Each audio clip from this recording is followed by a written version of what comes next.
Take a deep breath for me. Hello, I'm Kwan Siu. Chapter 6. You're in trouble. 7th April 2022, Thursday. Where are you now? Dr. Dewo called exactly 2 hours after the start of my journey into the city. My brother was on a work trip and I hitched a ride. I didn't want to think about what Dr. Dewo had in store for me and I didn't want to ask. I was not nervous this time, not even agitated. I just knew my condition needed immediate attention and I was sure Dr. Dewo would know how to convince me to accept what needed to be done. I'm about 5 minutes to the hospital, I answered, at the same time reconfirming my ETA with Google Maps. Which hospital? He asked. I found this question perplexing. It seemed odd coming from him, as I hadn't received any instructions to go to another hospital other than the one where I had initially seen him. Had I missed out on any instructions from him? I didn't know I was to go to another hospital today. I found your room here at AMC. You have air conditioning and your own bathroom is not as big as your room in the other hospital, but you don't have to share. He continued, but if you still want to go back there, it is fine. At this point, I was sure there was a miscommunication somewhere, and I didn't want to waste time debating. Tell me where you want me now, and I'll be there. I told him, at the same time gesturing to my brother, we needed to change our destination. Can you send me the location of the hospital? I asked. I'm here now. I'll send you my location. With that, he hung up. It didn't take us long to get to AMC. It was a place I passed by countless times but didn't notice was there. As we entered the hospital compound, I was overwhelmed by the size of this place. It was almost like a tiny township all by itself, and like all public health facilities, it was crowded. We were trying to read the signage while avoiding collision with pedestrians. Just then, my phone rang again. Where are you? No need to guess who that was. I'm here, I replied. I don't see you. He sounded impatient. Where could he be, that he had an unrestricted view of me arriving? Then, just up ahead, I saw him. My beloved doctor stood at the curb outside the building he directed me to, waiting for me. I got a wee bit emotional. I thought my eyes were wet. My brother got out of the car before me and went to open the car boot for my bag. Before I knew it, my bag was in the hands of Dr. Dewo as we were going inside. Can you walk? Dr. Dewo asked. Yes. Celebrext, the one name that explained everything, the miracle of painkillers. We didn't need to walk for very long. It was not a massive building, but I had to ask Dr. Dewo back for my bag. He was my doctor, not the concierge, although his gentlemanly conduct was very sweet and didn't go unnoticed. The building housed the wards of different specialties at different levels. There were stark differences if one wanted to be critical and make comparisons with a private establishment. While the other hospital was lined with granite and adorned with chandeliers, over here, there were just ceramic tiles and sterile fluorescent lights. However, I was not here to enjoy the accommodation. Aesthetics and comfort were low on my list of expectations. The tiny lift we were in opened to a dim, minimally furnished foyer. There was an empty row of chairs that looked like they might collapse at any time, and Dr. Dewo instructed me to wait there while he asked my brother to go back downstairs to take care of my registration. He then got busy walking about, giving orders and filling in paperwork. Before he disappeared again, he instructed me to stay where I was, as if I would run away, and told me a doctor would come to get a nose swab for a COVID-19 test. That was nice, a doctor coming to me instead of me going to them. At the other hospital, I had to walk to another building to get my COVID-19 test done. A few minutes later, she was here, with 3 giant swabs, which was very terrifying. My eyes were so wide that my eyeballs threatened to fall out. As I feared, the procedure was painful, and she was not as quick as the doctor at the other hospital. I was in pain, badly so, and I tried to tell her. However, so focused she was on what she was doing, she didn't notice. When she was done, I thought my nose had turned into a hawk's snout. A few minutes later, the lift door opened and Dr. Dewo and my brother sauntered out. I had no idea where they went and I didn't ask. My head was too busy making adjustments to the unexpected change in venue and direction of treatment. Between Dr. Dewo and my brother, all my admission formalities were settled. I hardly needed to lift a finger except to sign a completed form that Dr. Dewo filled up. This was the most uncomplicated admission in my hospitalization history. It did make me wonder what was on those forms that required totally no input from me, or if he had everything about me memorized. I would not put that past him. Anyway, I didn't even know what I signed and I didn't bother to ask. I just knew he would not put me in harm's way. Together with a nurse, they walked me into the ward, which comprised a massive area with possibly 20 beds or so, a few shared rooms and a small nurse's station. Due to social distancing, not all beds were filled. Out of respect for the privacy of other patients in the shared area, I didn't look around. Then we came to the entrance to my room. That was the furthest my brother could come with us. By regulations, he should not even be here. There was a no visitor enforcement during the COVID-19 pandemic. After scanning the room from the entrance to ensure my safety, we bid our farewells, unaware that it would be the last time I get to see a familiar face for many, many days. This is your room. You have your own bathroom, air conditioning, a sink and a cupboard here for your things. Dr. Devo gave me an elaborate orientation of the room, like a hotel host, which, considering the circumstances, was awkwardly funny. I could see the nurse trying to suppress her laugh behind her face mask. I'm sorry there is no TV, but I noticed you don't watch TV. Yes, it's fine. This is not as comfortable as the other hospital, but it is the best I can do for you, he said. I had slept at worse places, so really, this is adequate. In fact, without knowing what to expect, I was pleasantly surprised. I then proceeded to put away my things in the only cupboard in the room. It was tiny, but sufficient. I didn't have a lot with me. I thought your husband would be sending you here, said Dr. Devo. He is out of town, and since my brother is coming here for work, I hitched a ride, I answered. Oh, your husband needs to travel for work. What does he do? He builds swimming pools. Will I get a discount? He joked. You need to ask. Dr. Devo gestured for me to lie down on the bed. Then came the dreadful part, setting up an IV line. This time, he had taken it upon himself to set the line for me. I have not done this in 30 years, he said, while examining my right arm looking for a vein. Then shouldn't you let someone else do it? I was horrified now. He ignored me. The back of my right and left hands were full of phlebitis from last week, so he could not set it there. Take a deep breath for me, he said, and immediately stabbed the cannula needle into my right forearm. He was successful in one attempt. Blood spurted out into the collection tube. Thank you. You are brilliant. I hardly felt anything. 30 years have not dimmed your competency. I was reluctant to boost his already very inflated ego, but I was deeply appreciative of him going the extra mile for me to avoid suffering. I used to set IV lines for babies. He always managed to snipe his bold achievements into our conversations, which was a lot. He loved difficult challenges, and I could see the sparkle in his eyes when he spoke of them. He derived an unusual amount of personal satisfaction from what he practiced. After making sure I was settled, he left instructions with the nurse, told me he would follow up with the tests he wanted to be done for me, and left. He already had a plan of what was going to happen in his head when he brought me here. In my haste to get here to have my condition sorted out, I had not asked many questions.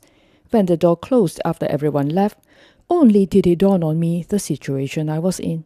I had not discussed this admission properly with Yoda, let alone in an entirely different hospital. Since he was away when I left home this morning, I only called to inform him my brother was fetching me to the hospital. However, there was not much to discuss. It was an emergency, and this admission was unavoidable. I sat still on my bed, in a daze, thinking about everything and nothing. Then I looked around, paying attention to my room for the first time. Although it was a private room, there was nothing private about it. The wall adjacent to the common area of the ward was a stretch of glass panel windows. Everyone outside could see me. I felt very much like a fish in an aquarium. There was a sink beside me, more for the use of medical personnel than for me. High above my head, around my bed, was the curtain rail, with the curtain tucked into a corner. So, I did have some privacy after all. Beside the entrance to the bathroom was a small cupboard, no taller than me. The bathroom was clean and well equipped. The room, although Dr. Devo kept commenting about its size, was very adequate. It was bigger than my bedroom at home. Of course, there were no frills here, no towels, no toiletry bag and supplies. and no fancy bottle jug for me to bring home. And I didn't expect any, just glad that I thought about this at the very last minute and grabbed the towel in my brother's car before I got down. I was happy with my room and felt that I could be comfortable. Then my phone rang. It was Wano. "Have you reached the hospital? Are you in the same ward?" she asked. "I have reached the hospital, but I am at a different hospital," I answered guardedly. "What do you mean? Where are you? I thought you were going to Diwo." She was alarmed now. "I am at AMC," I quickly told her. "Why? Why did you go there? Why didn't you ask me first? We are in the middle of a full-blown pandemic. They have a crazy cluster over there. You should not be there." She was hysteric. Diwo suggested I come here. Her panic made me nervous. "Why did you listen to him?" She was almost screaming now. "Because he is my doctor." I didn't know how to answer her. She meant well, just that the situation was urgent and unexpected for everyone. Wano was like the elder sister I never had, always looking out for me and always very protective of me. "Don't worry, they are very strict here. There are no visitors allowed, hardly any patients in the ward, and Diwo got me a room to myself. I will be all right," I tried to assure her. "I am still not happy about this. Why can't you just do whatever you need to do back at that hospital?" she asked. "Because there is a very high possibility I need to have a stent inserted from my lower back, and considering the bizarre condition of my ureter, the only person who can do it is here," I explained. "I don't believe it, but then, nothing can be done now. Just call me if you need anything," she said. "Don't worry, I'll be fine. Thank you." Immediately after I hung up, a doctor came in to inform me of my CT scan appointment, a contrast study ordered by Dr. Diwo, which would be on Monday. "What? Why? Today is just Thursday. What am I supposed to do until then?" I asked naively. Then only did I realize I was not at a private facility anymore, where everything could happen at a whim. Over here, there was a queue for everything. All departments have to take turns using the imaging facilities, and for us, we are on Monday. "We managed to get you a slot. You don't have to wait for the following week," she explained. And upon hearing that, my eyes almost popped out. She must wonder where this pompous, over-entitled woman hailed from and what was she doing here. Self-indulgent people had to be put in their place, I supposed. So here I was, slowly adapting to a new set of circumstances which I didn't expect to face. A few minutes later, another nurse came in with a set of clothes and requested that I change into them. Due to my aversion to hospital gowns, I asked if I could wear my own clothes. She said no. And when I asked why, she could not give me an acceptable answer, just that it was the regulation here. Maybe they wanted to identify patients easily, like in a prison, in case we decided to abscond. Although I was reluctant, I didn't want to make their jobs difficult. It was not a gown, thank goodness. It was a two-piece button-down pajama in demure colors, white and lilac stripes. Alas, I didn't need to have my butt exposed, only that I sleep in shorts and these long pajama bottoms irritated me. I was beginning to sound whiny again, my positive demeanor waning. I had to stop my wayward thoughts from swaying negatively. Even though the pajamas came in different sizes, the smallest one still drowned me. There wasn't a full-length mirror in the room, but I knew I was exceedingly unattractive. Looked like I was not so ill after all, still very much apprehensive of my vanity. The persistent nausea that lingered since my hospital discharge last week had not gone away, and now it had followed me here. It became very punishing when dinner was served. The smell of food threw me off. Fortunately, I asked for a bath bag earlier. I was retching so severely now as if my entire esophagus might dislodge itself. As bad as it was, nothing came out. How could there be? I had not eaten anything since this morning. I felt rotten, but I knew I had to attempt to eat something, knowing that avoiding food would exacerbate my condition. Dinner proved unappetizing, a simple dish of chicken and vegetables. Generally, I'm not a picky eater. I'll eat almost anything, except animal intestines and bugs, to starve of hunger. You didn't hear me complain about hospital food in my last 2 admissions, did you? However, this time, I was not sure why. It could be nausea that I was currently experiencing from the side effect of the antibiotic, or the onset of anxiety. I struggled to keep my foot down properly. It was absolute misery, and I was silently crying from helplessness. I had not felt so awful before in my life. Just then, my phone rang. It was Dr. Devo. "How are you feeling?" he asked as if he knew what was going on.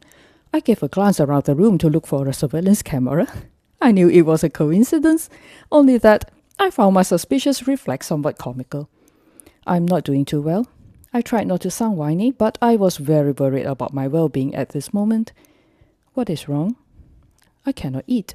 I'm throwing up everything, even air." "What is wrong with me?" "I am desperate now." "You have not eaten much since this morning. You are on medication, and right now you are having a very bad infection. I will get them to give you something to stop the vomiting. Please try to eat no matter how little," he urged. "I will come by to see you later." With great effort and an extended time, I finished half my dinner. My medication and drips had started. I was confined to the bed and might as well. There was nowhere else that I could sit except for a lone plastic chair, the stackable type that you would find in food courts and coffee shops. The chair was redundant since visitors were not allowed. The only person who had sat there was Dr. Devo. There was nowhere else for me to go either. No patients could go out of the ward without permission from the doctor. "What's up?" Dr. Devo said. "Your appointment for contrast is at 9:30 a.m. tomorrow." This was fantastic news. However, it also revealed that my condition was more severe than I had naively assumed, since priorities in a public healthcare establishment were based on the severity of cases. Wano was not happy that I was not eating. She said she was going to bring me some dried food and my favorite protein drink. She was my darling. I spent most of my evening reading to keep myself occupied. So engrossed I was in my book that I was only aware of Dr. Devo's arrival when the door to my room opened. He placed a big carrier bag on my overbed table that could only be from Wano. They bumped into each other in the lobby, and Dr. Devo offered to bring this up instead of waiting for the nurse from the ward to go down to collect it for me. The hour was late, and I didn't keep him long. After making sure that I was doing fine, he reminded me again of my CT scan tomorrow, wrote a few notes in my folder, and said goodnight. Diving into the care package Wano sent, I was as excited as a child hunting for candy, maybe more. I munched on a few crackers, made a drink, and got ready for bed. Both Wano and Dr. Devo had made my first day here better. I wouldn't say splendid, but I was more comfortable than everyone else in this ward. I could not thank them enough. 8 April 2022, Friday. Around 6 a.m., I was roused by the resonant morning prayers echoing through the speakers across the ward, including one in my room directly above my head. Residing in an Islamic nation, the public broadcasting of prayers during prayer times was a customary practice. However, this was the first time I paid attention and listened to what was recited. May Allah, the most merciful, forgive us of our sins and our wrong ways. Send down mercy from you and remedy from you to heal our illnesses. We seek protection for the healthcare professionals in this hospital. May they be blessed with safety to carry out their duties. Every morning, I started my prayer in almost the same way. I apologize for my sins and impurities, and I thank God for all the blessings, guidance, and arrangements I received. When I was at the hospital, I also prayed for the well-being of my fellow patients and all the healthcare professionals who work hard to take care of us. When we took time and made an effort to pay heed to the beliefs and cultures that were different from ours, we might discover that all of us were not so different after all.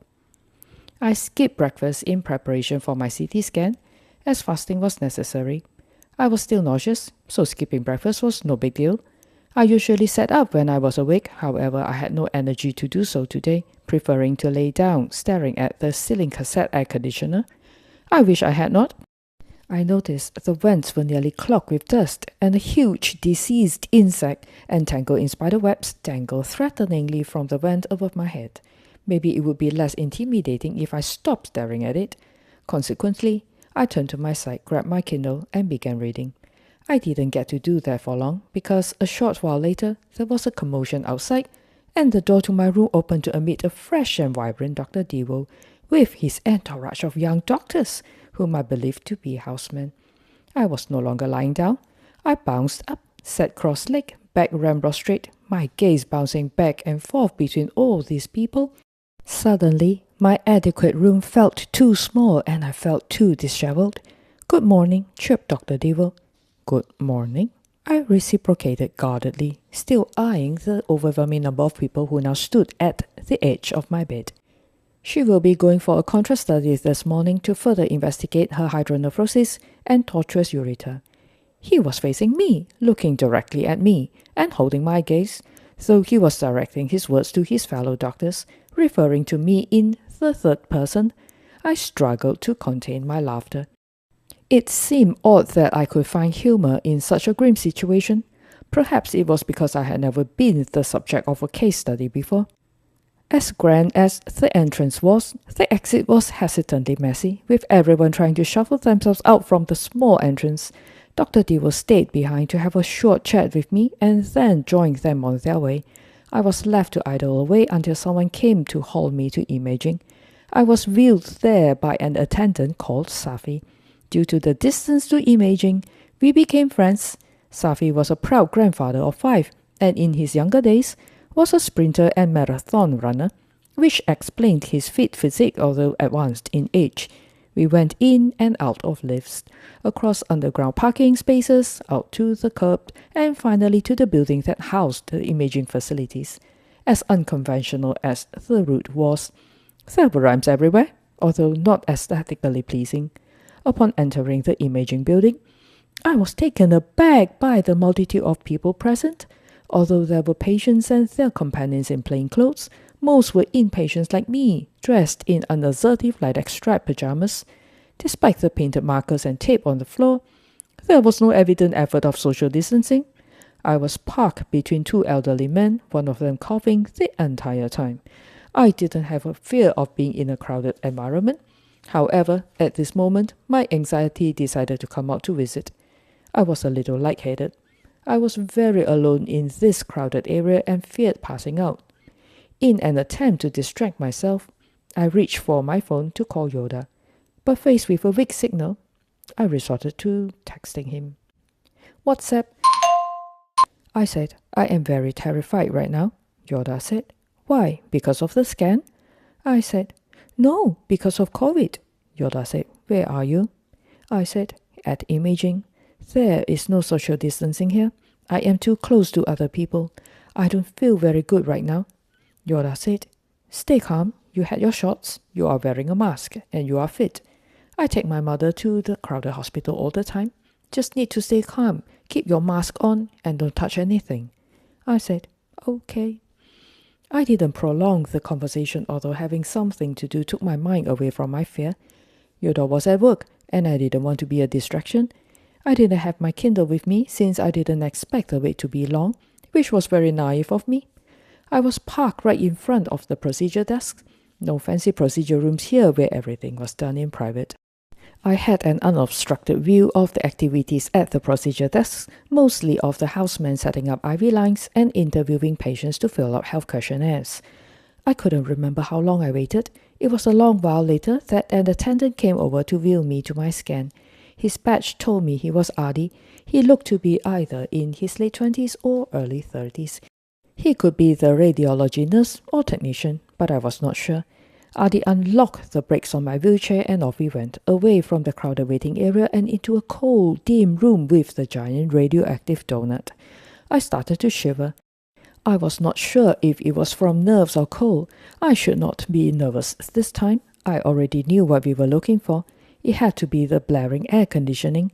I was commenting about the cold and Adi answered, "It has to be very cold in here because this guy is a fussy fellow and he must not get too warm," while affectionately hugging part of the massive scanner and whispered, "We must not talk about him too loud, lest he gets upset." Adi was a funny man. This was new knowledge to me, although it should have crossed my mind that a massive machine that beamed high doses of radiation throughout the day should get heated easily. Through the years, so preoccupied I was with my fears and issues, I missed this observation, which was unlike me. I was helped onto the examination table and strapped in place. "You don't need to tie me up. I will run away, you know." I gestured. "I'm not worried about you running away. I'm more worried about you falling." Adi replied. Again, I was put in my place. I had not considered the risk of falling at all. I seemed to have taken my strength, agility, and fitness for granted. Falling could be fatal for the elderly, the frail, and the disabled. Since when did you start fasting? Adi asked. The same time as you, I replied. It was the month of Ramadan, although I didn't eat much throughout the whole of yesterday and this morning due to my nausea. Excellent. We can proceed. Looks like you are going to break your fast earlier than me. We can break our fast together. I will wait for you. Wonderful. I look forward to it. It's a date. We continued to jest while Adi went about checking everything before the start of my scan. I saw a rail of colourful garments by the wall, and that roused my curiosity. What were they doing in party clothes in here? They're radiation protection aprons, to be worn by us while attending to you during the scan, Adi explained. But won't you be hiding like a fugitive in the control room while that was going on? Not always. Sometimes procedures need to be done mid-scan. Today was a series of discoveries and learning opportunities for me. When everything was set, the examination table moved into place. Adi left me for the control room and the scan started. However, this time, when the contrast was automatically injected into my arm, I was jolted by an abrupt and intense pain that shot through the IV line into my vein, like someone was driving a sharp pencil into my arm. I screamed. I was not proud of it, but I was hysterical. It was a good thing that I was strapped to the examination table, else I might just roll off it. Adi swiftly appeared at my side, now adorned in one of those colourful aprons, which looked a little comical. It made no sense that amid my anguish, my mind was still looking for humour. Before he told me, I already knew. My line was blocked. Another phlebitis, and this looked to be a big one. Regrettably, there was nothing that Adi could do at that moment. The scan had to proceed since the contrast had entered my system, but this time Adi remained with me till the end, and for that I was deeply relieved. Just when I thought the scan was over, Adi asked me to flip over. Slightly bewildered, he had to repeat his instructions. I had to lie down on my front like how a lion gets a CT scan. This is called a prone position, as opposed to the earlier supine position. If you cannot imagine it, Google it. This was new to me. I wondered what they would see differently. After I settled into a comfortable position, as I was propping my head on the pillow, I saw the dark-tinted window of the control room, and I was not happy. I could make out not less than 10 silhouettes of whom I strongly believe were more medical officers, also known as MO, technicians, or whoever was fit to be there. I didn't much care. My mind was busy replaying that dramatic moment when I was screaming and crying, which had been witnessed by about a dozen people. At that moment, I felt very much like the lion at the CT scan. When the scan was finally completed, Adi helped me onto the wheelchair. Adi, you know what? After the torment you let me go through, I am going to ditch you. You'll go find a new date to break fast with, I quipped dramatically. My heart is broken now, he said with one hand clutching his chest, and we were laughing as he wheeled me back to the waiting area. We attracted quite a bit of attention, since the overall mood there was clinically somber. I will come to find you at your ward, Adi teased. Both of us knew he wouldn't, since he had no jurisdiction there. We said our goodbyes, and I idled near the entrance to wait for Safi to collect me. Although with little effort, Adi's friendly demeanour had made a big impact on this unusual scan experience. He had treated me with a level of gentleness and kindness that went beyond what was expected of him, and I should know, since up to this point, I had been through more than a dozen imaging scans. I felt seen and not so alone, which made a world of difference through this whole ordeal. How is it going? Everything worked out well? Safi greeted me when he arrived. As good as can be, no complaints, I replied, too exhausted to elaborate. You will be all right, I am sure of it, Safi assured me. Why are you so sure? I could not help but ask. Because you are a good person, and good people get well fast, Safi replied smugly. How sure are you I'm not a wicked criminal? I teased. You are the only person who cared how my day was, despite you not feeling so good yourself. I was not very good at receiving compliments. Usually compliments about my skills were highly exaggerated, and compliments about my appearance were laced with insincere flattery. But when someone complimented me as a person, the way I made them feel, that hit differently. Inquiring about his well-being was only an effort on my part to minimize the state of dreariness I unexpectedly landed myself in, alone in a hospital in a city far from home, a situation made lonelier due to the restrictions of the pandemic. I was just a job to all of them, but they were my only physical interaction with the world. "Thank you. I will make sure to live up to your confidence." I managed to muster a reply to his grand acclamation. "The world is full of good people. If you cannot find one, be one," quoted Nisha. When I reached the ward, I had to ask one of the nurses to remove my IV line. The area surrounding the cannula was itching terribly now and started to swell. I shuddered at the impending soreness. It was a tremendous relief as soon as it was removed. A hard bump, which I had dubbed Little Flurby, had started to form. It was very painful when I pressed onto it, which was stupid of me to keep doing so. The nurse had brought in another colleague to help her look for a good wind in my arms to set another IV line. They had to maneuver over a field of phlebitis, and unfortunately they were not making progress. Eventually I had to ask them to stop. Since I didn't need any drips at the moment, why not let my arms rest and set the IV line before my next drip? They were relieved and promptly left me alone with my lunch. Lunch was grilled turmeric fish with vegetables, and my appetite was still non-existent. Yet I knew I had to eat. I forced myself to at least finish half of everything. The afternoon was uneventful. I spent most of the time napping to avoid throwing up. Wano called a couple of times to check on me. She was not happy that I was not eating well, and she was not allowed to see me, even in the company of Dr. Dewar. A police officer sat in the lobby of the building. Even Dr. Dewar yielded no power against him. The no visitor policy was strictly enforced. Dr. Dewar came by at the end of his workday. From the very first day of my admission this year, even after my surgery, I always sat up when he or any of the nurses came into my room. I felt disrespectful addressing anyone while lying down on the bed, regardless of my condition. The automated beds at the other hospital were mostly wasted on me. I hardly used the reclining function. However, this evening, I just could not find the strength to lift myself. I had not felt so wretched in my life. But again, I had not gone days without sufficient sustenance before. "Are you okay?" asked a perceptive Dr. Dewar. "Just nauseous, although it is not so bad now," I answered. I had taken the medication for it before dinner, and I was glad that it was slowly leaving me. "Where is her IV line?"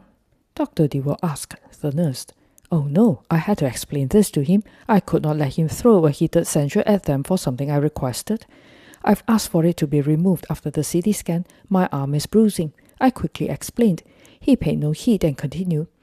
"A new one had to be set in place immediately after.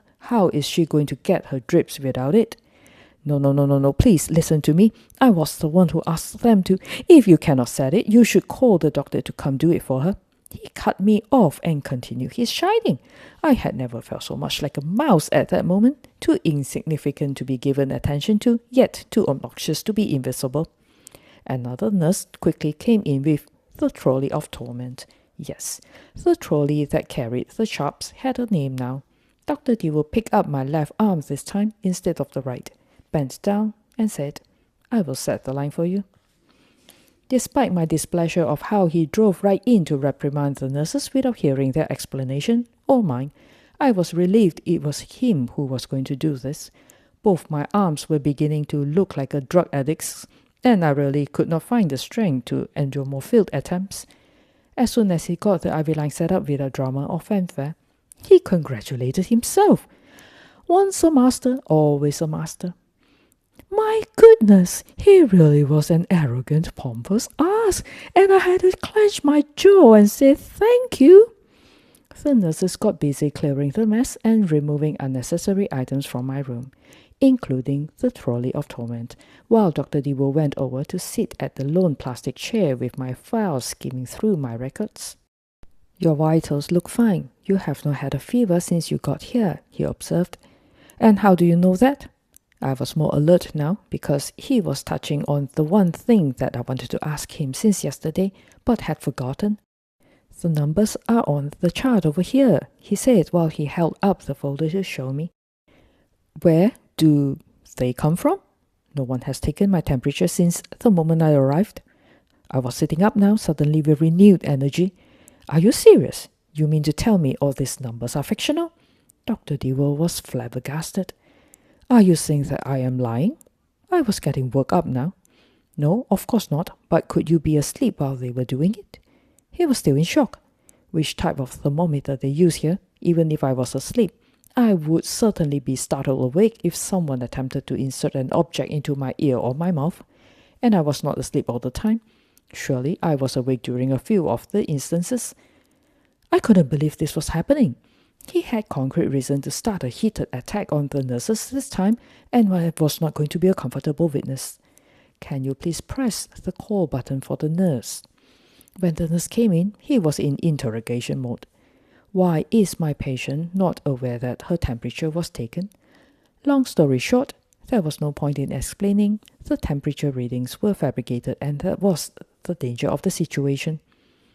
You do realize that my patient is not unconscious and can tell if her temperature was taken or not. She is admitted here for an acute infection, and we do not even know if she has a fever. And he continued to the possibility of reporting misconduct and blabbering on with all the protocol jargon that I was too weak to pay attention to. More nurses were asked to come in, each one higher rank than the one before. I closed my eyes and silently prayed that no one would come in and stab me with a needle in the middle of the night. The nurses left after the resolution of this heated drama. Now we got to the primary reason for his visit this evening. What would come next? I've seen the report from your contrast study this morning. Your kidney is not draining. We have to do something. He was solemn now. Tell me. No point in avoiding the inevitable. We have to go ahead with inserting the stent from your back. I have spoken to the interventional radiologist. He is in the city, not traveling anywhere this weekend. Although tomorrow is a Saturday, he will come in just to do this for you.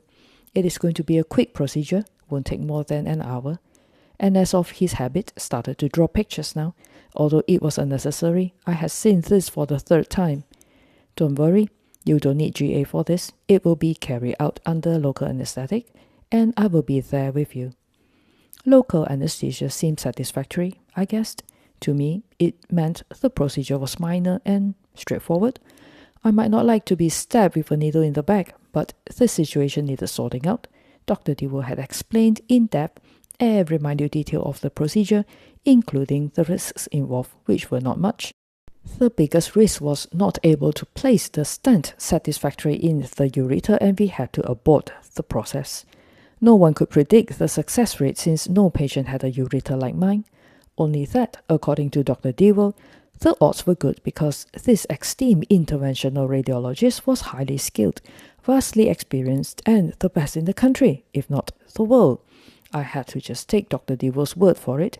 He had taken great care of me so far, and I trusted him to do the best for me. I had only met one other interventional radiologist, but that was 2 decades ago when he did a procedure for someone under my care, not for me. I had no inclination to get a second opinion. I have taken the liberty of arranging everything for you for 2 p.m. tomorrow. However, you have from now until 2 p.m. tomorrow to make up your mind. Anytime you wish to cancel, anytime at all, you just need to tell me, and we will call everything off, assured Dr. Dewar. It sounded very much like he was giving me a choice, but in reality, once Dr. Dewar had decided on something, he would let his patients know that it was the only solution that existed and do his mightiest best to convince us. It was a good thing he was not an unscrupulous, scalpel-happy butcher. His determination to want the best for his patients was usually unyielding. Although I was aware of this, I didn't fight him. This was the least complicated option. I was sure this was not the only option, unless I wished to gamble with my kidney or whatever was left of it and not do anything. Since you have so painstakingly arranged everything and called in so many favors to let this happen tomorrow, let's proceed. I gave the go-ahead. Fear is a reaction. Courage is a decision. Quoted Winston Churchill. After Dr. Dewar left, I called Yoda. He was as surprised as I was because for the first time, I was able to make a decision such as this without being tortured by voices of fear. Past traumas of Murphy's Law and unexpected torments had created a fortress of terror around me, rendering me incapable of being hopeful. After what happened last week at the other hospital, my anxiety was justified. Both of us noticed that I had changed. Will Devo be there during the procedure tomorrow? Yoda asked. He said he will be, I replied. Then you don't have anything to worry about, Yoda said matter-of-factly. He knew I trusted Dr. Devo unreservedly. The hospital was not the happiest place to be, but this evening, when I offered my prayer, I had nothing but boundless gratitude for all the arrangements I received today, and most significantly, my bravery in facing the unknown. Life isn't about waiting for the storm to pass, it's about learning to dance in the rain. Quoted Vivian Green. 9th April 2022, Saturday. My procedure was scheduled for 2 p.m. It was 4 p.m. now, and no one updated me of any changes or delays. I pressed the call button twice, but nobody came. They must be short-staffed again. I didn't want to disturb Dr. Devo, but a 2-hour delay without any clarification seemed odd. WhatsApp. I said, just checking. No one has forgotten me, right? Dr. Devo said, no, they are slightly delayed. Don't forget, I'm going to be there. Not to worry. You are quite unforgettable. Ha ha ha. He had a habit of pulling a joke at the most inopportune time, yet it worked. He put me at ease. Shortly after, I was asked to change into an electric blue surgical gown, the uncomfortable one that had my butt showing. A wheelchair appeared at the entrance to my room. Looked like it was time to go. They were not bringing me there in my bed, which meant I should be able to get back here sitting up. Off we went through the same route Safi had taken me on yesterday, but this time it was empty and quiet. It was the weekend after all. The nurse who sent me was Dahlia. She had only been working here for a year, and she was hoping to receive approval to transfer back to her hometown, where her husband was. They were newlyweds, and she told me a little bit about how they met. She sounded wistful. It could not be easy living apart from each other, especially in the early months of their marriage. She could not go back this Hari Raya as she would be on duty here. I was sad for her, but also at the same time realized how privileged I was to be surrounded every day by all who loved me. Essential workers sacrifice a lot for their jobs. When we reached the venue where I was to have my procedure done, I bid farewell to Delia and wished her all the best with her transfer application. The imaging nurse took over from here. It was quiet and empty in here as well, except for a handful of people whom I assumed would be involved in my procedure. I was asked to get onto one of the gurneys and wait. I was a little lost. I didn't know what to do on the gurney. Lying down was awkward. Sitting up was awkward as well. I didn't have my phone with me. Nothing to kill time with. Where is Dr. Devo? He promised repeatedly to be here. It was well past the allocated time for my procedure, and I didn't see anyone who might be the interventional radiologist. I was beginning to feel nervous, very alone, and a little lost. After about 30 minutes or so, 2 MOs came over, asked me to lie down, and started pushing the gurney into the procedure room. As with all rooms that house imaging equipment that emitted a considerable amount of radiation, this room was heavily shielded as well. The fluoroscopy scanner slowly came into view. It looked uncomplicated, although I knew it was anything but. As with most scanners, there was the daunting patient table. They transferred me onto it with ease, which was beginning to alarm me. My weight was dropping rapidly, which brought about a sense of dread. I tried very hard to flush away disturbing thoughts floating about in my head. There was a fear of the unknown right at that moment, and I didn't need more harrowing thoughts to amplify my trepidation. As everyone was busy setting up and getting ready, I had time to observe the room. This place was a cross between an OT and an imaging room, probably because this procedure was a bit of both. Right above me was a rectangular box which I assumed housed the X-ray generator. There was a gigantic curved metal arm shaped like the letter C, which held the rectangular box above me at one end and curved down to the floor. A technician was setting up the scanner at the control panel, and I could see the metal arm move flexibly around me with ease so that they could get images from various angles. Overall, the entire setup looked futuristic and very Star Trek-like. Soon, everyone paid their undivided attention to me again. I was asked to flip over to lay on my stomach with my arms stretched above my head. I was given a pillow to prop my head on, and I was asked to turn my head to my right to face the massive C-arm and the wall. I didn't like it. I wanted to see what was going on, but I figured it was not going to happen because at that moment, the motorized table moved to tilt me to an angle to facilitate the procedure.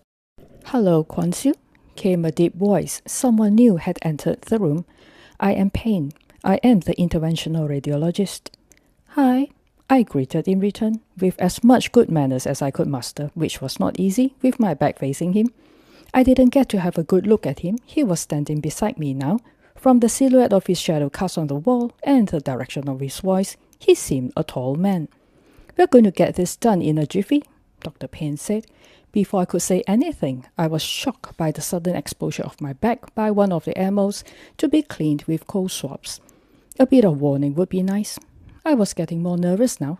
They were going to start the procedure. Where was Dr. Dewo? "Just then." "What are we waiting for?" one of the nurses asked Dr. Payne. "We are waiting for my colleague, Dewo, her doctor. He wants to be here for her procedure," Dr. Payne replied.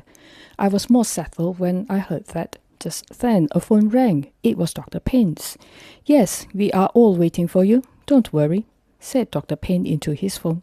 He must have sensed my anxiety. After he hung up, he came over to me and said, "That was Dewo. He is looking for a place to park. He should be up soon."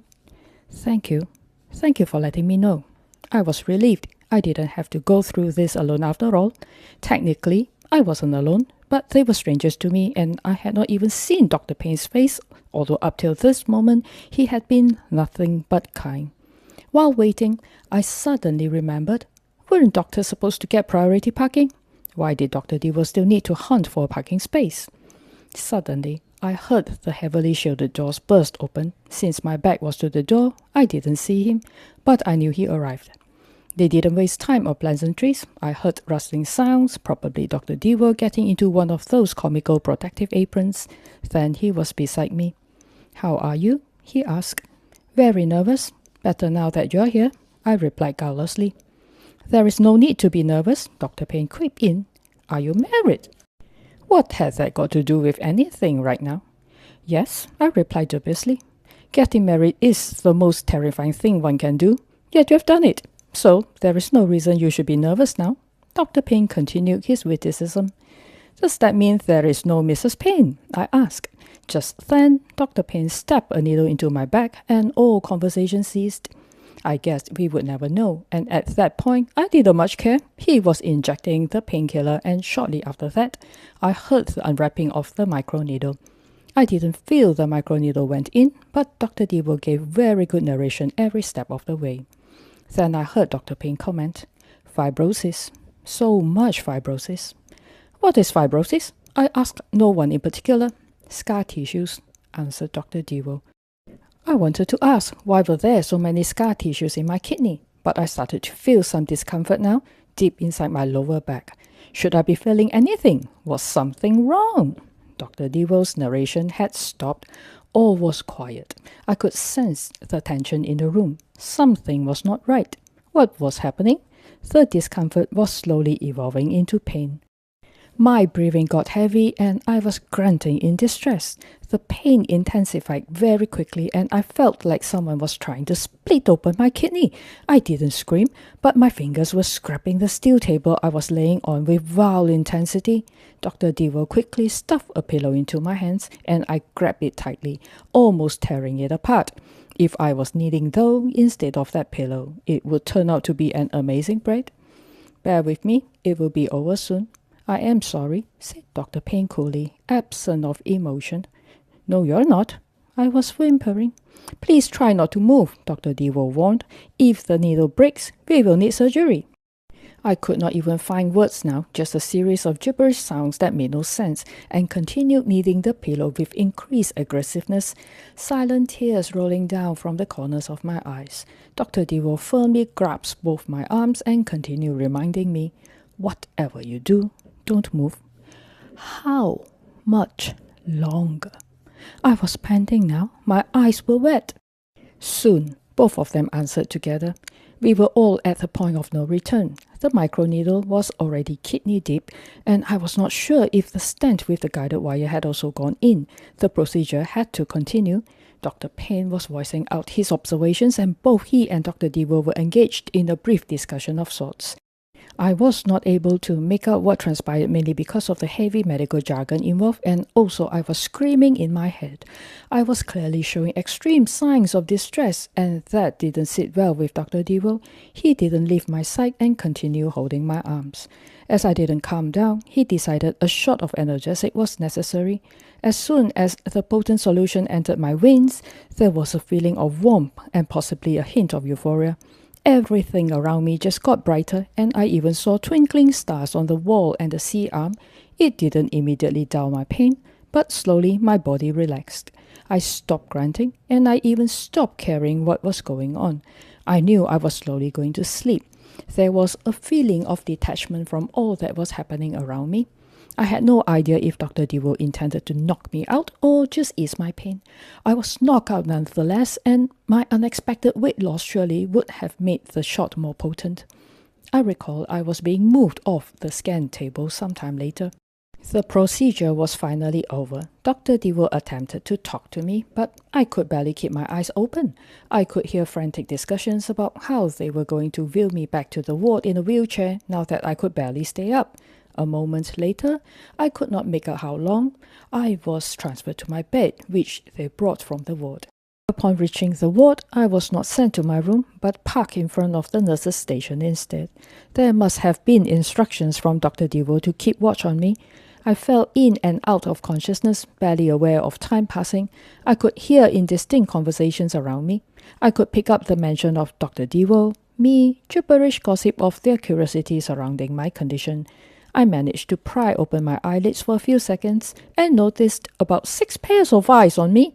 The nurses were deeply engrossed in an intense conversation about me. That was not very comfortable. At one point, I was lying very still, trying to feel if there was any pain from wounds, internal and external, from the procedure. There was none. Or was the analgesic still working?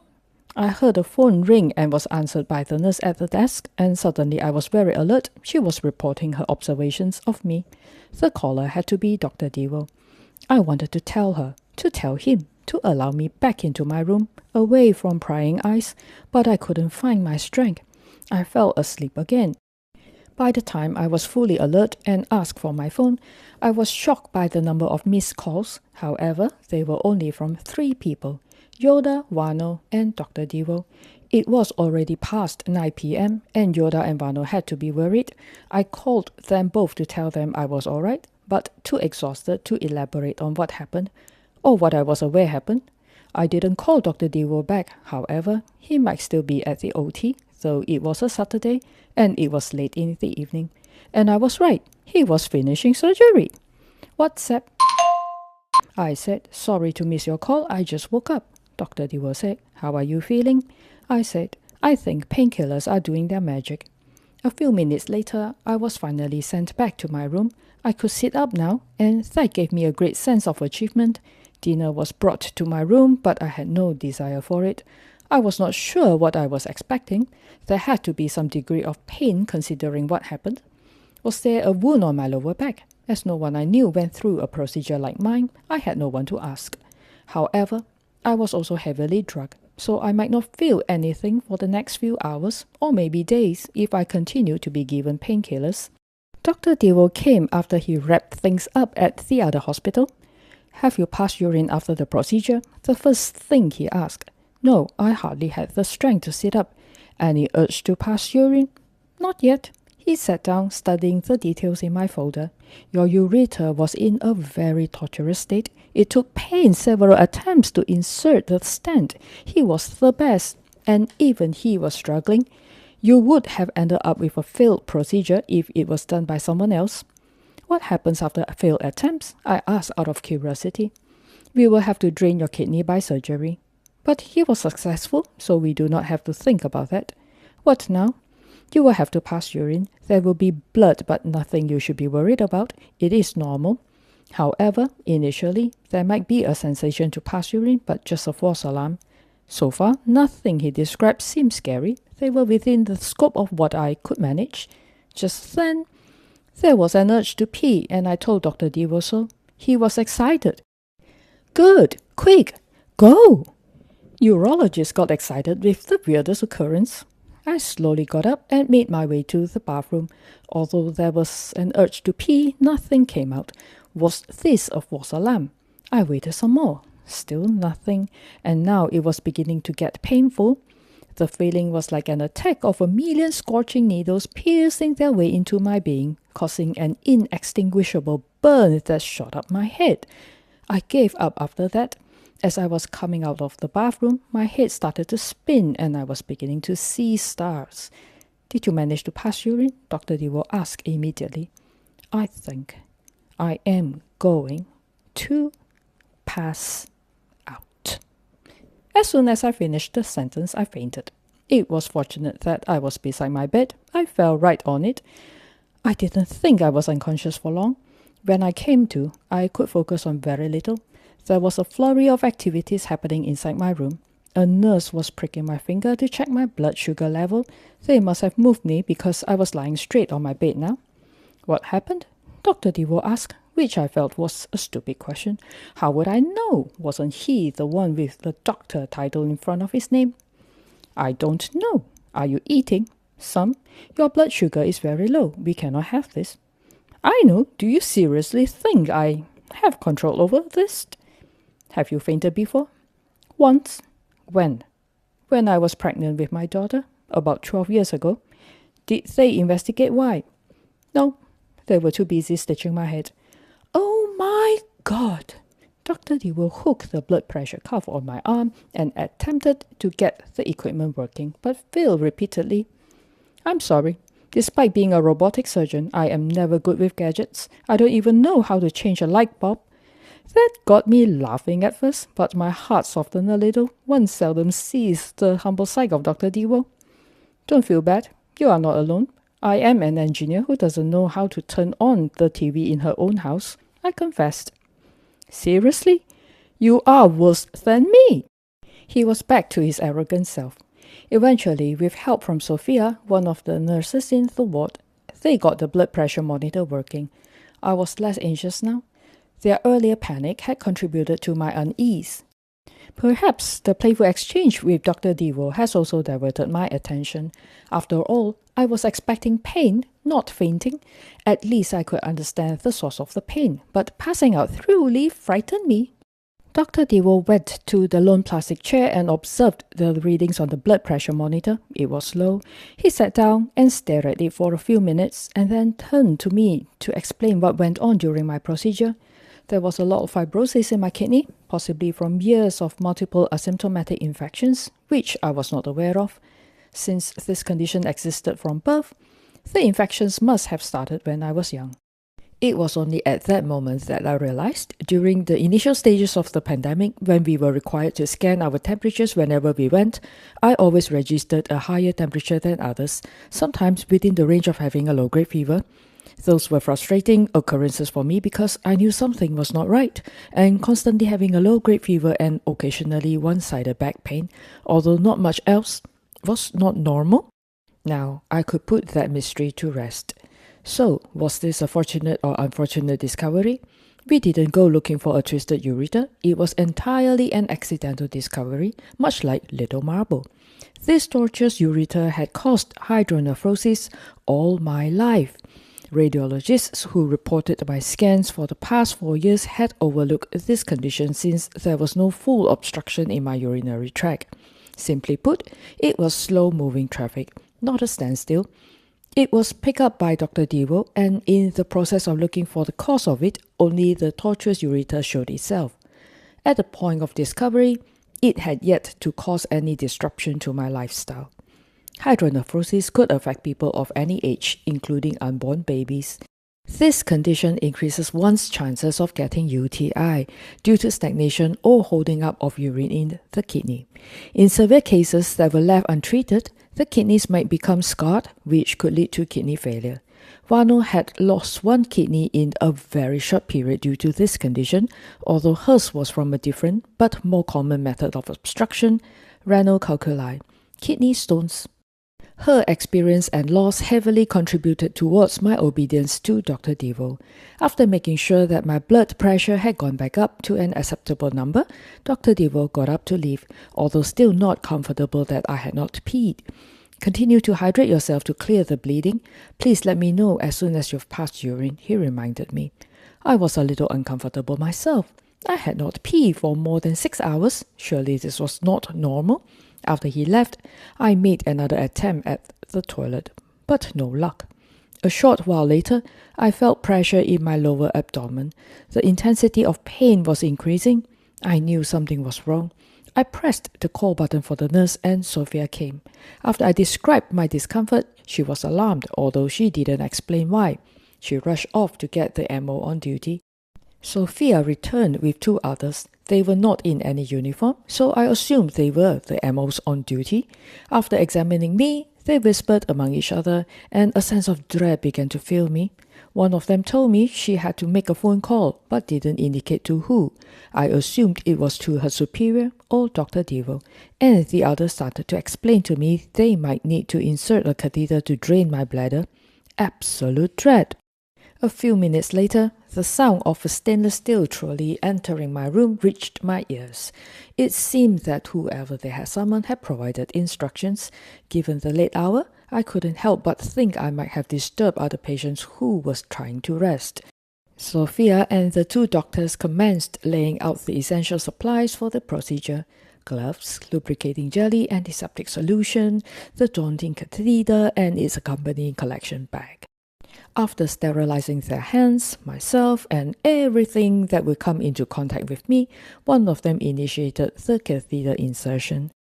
There were only less than a handful of times when I needed catheters before this, which was during the delivery of both my children, but I was given an epidural, hence I didn't feel anything, and the most recent was during my surgery.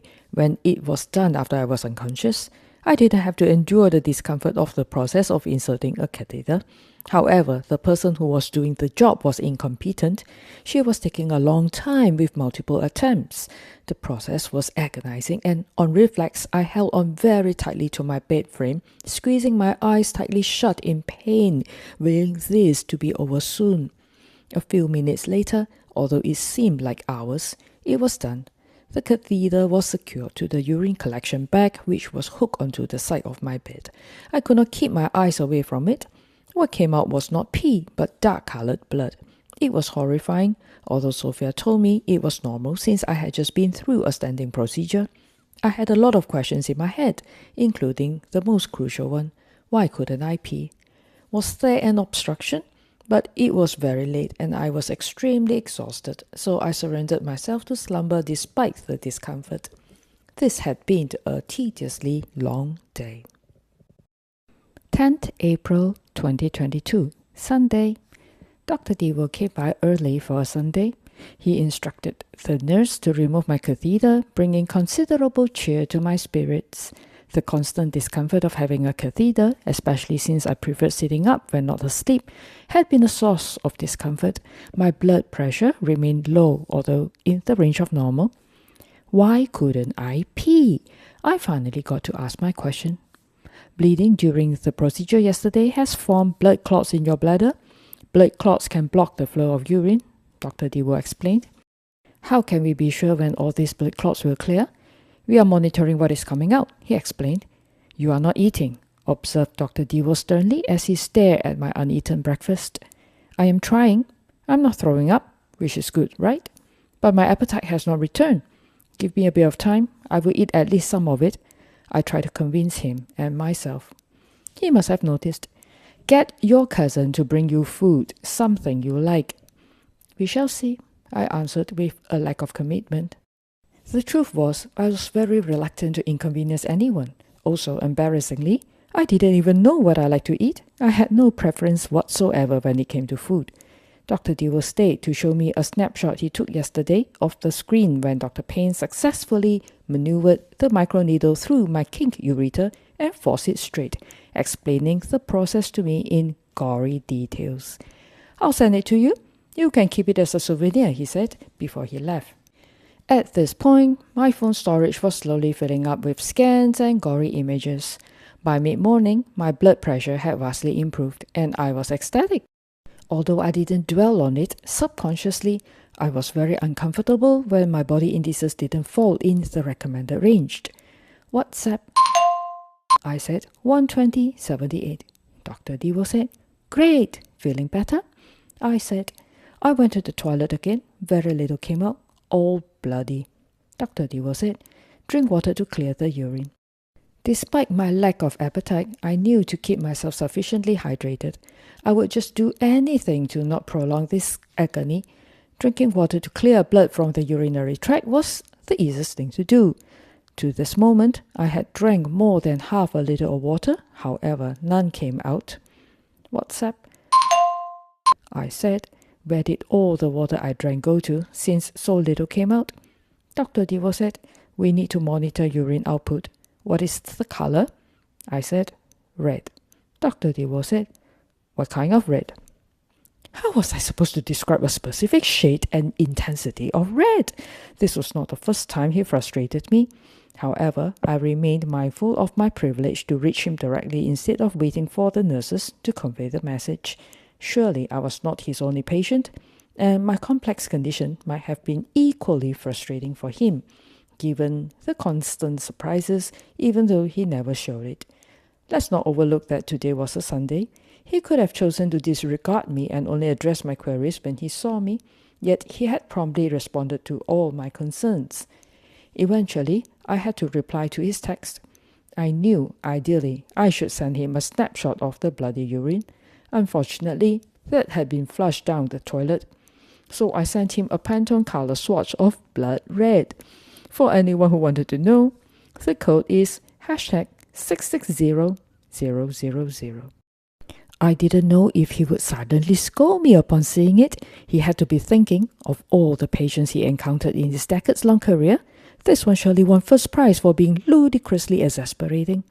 After lunch, when gradual pain started to build in my bladder, I knew the catheter had to go back. We need to put the catheter back, Dr. Devo called to let me know. I know. I didn't have to ask why. What else was there to do? This time, another MO came. I closed my eyes and hoped she was more skilled than the one from the night before. She tried to get this done as fast as she could to spare me the pain, yet it hurt. Tears were rolling down from the corners of my eyes, although they remained shut. I was silently asking myself, when would this end? As soon as the catheter was in, I could feel the pressure in my bladder easing and saw the urine bag filling up, but very slowly, with a darker shade of red. There had to be more blood than urine this time. I was again bedbound. Not that I got to dance around the world when I was catheter-free earlier. Apart from a couple of trips to the bathroom, I had not gotten out of bed at all.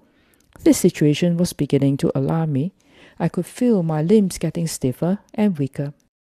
It was a quiet afternoon in the ward. Despite what I told Dr. Devo, I made no attempt to eat breakfast. Lunch came and gone, and I managed a few mouthfuls of noodles, which was an improvement. I spent the afternoon munching on crackers Wano sent me. WhatsApp, Dr. Devo said, passing urine better? I said, no. Dr. Devo said, can you take a snapshot of the urine bag? I need to see the color.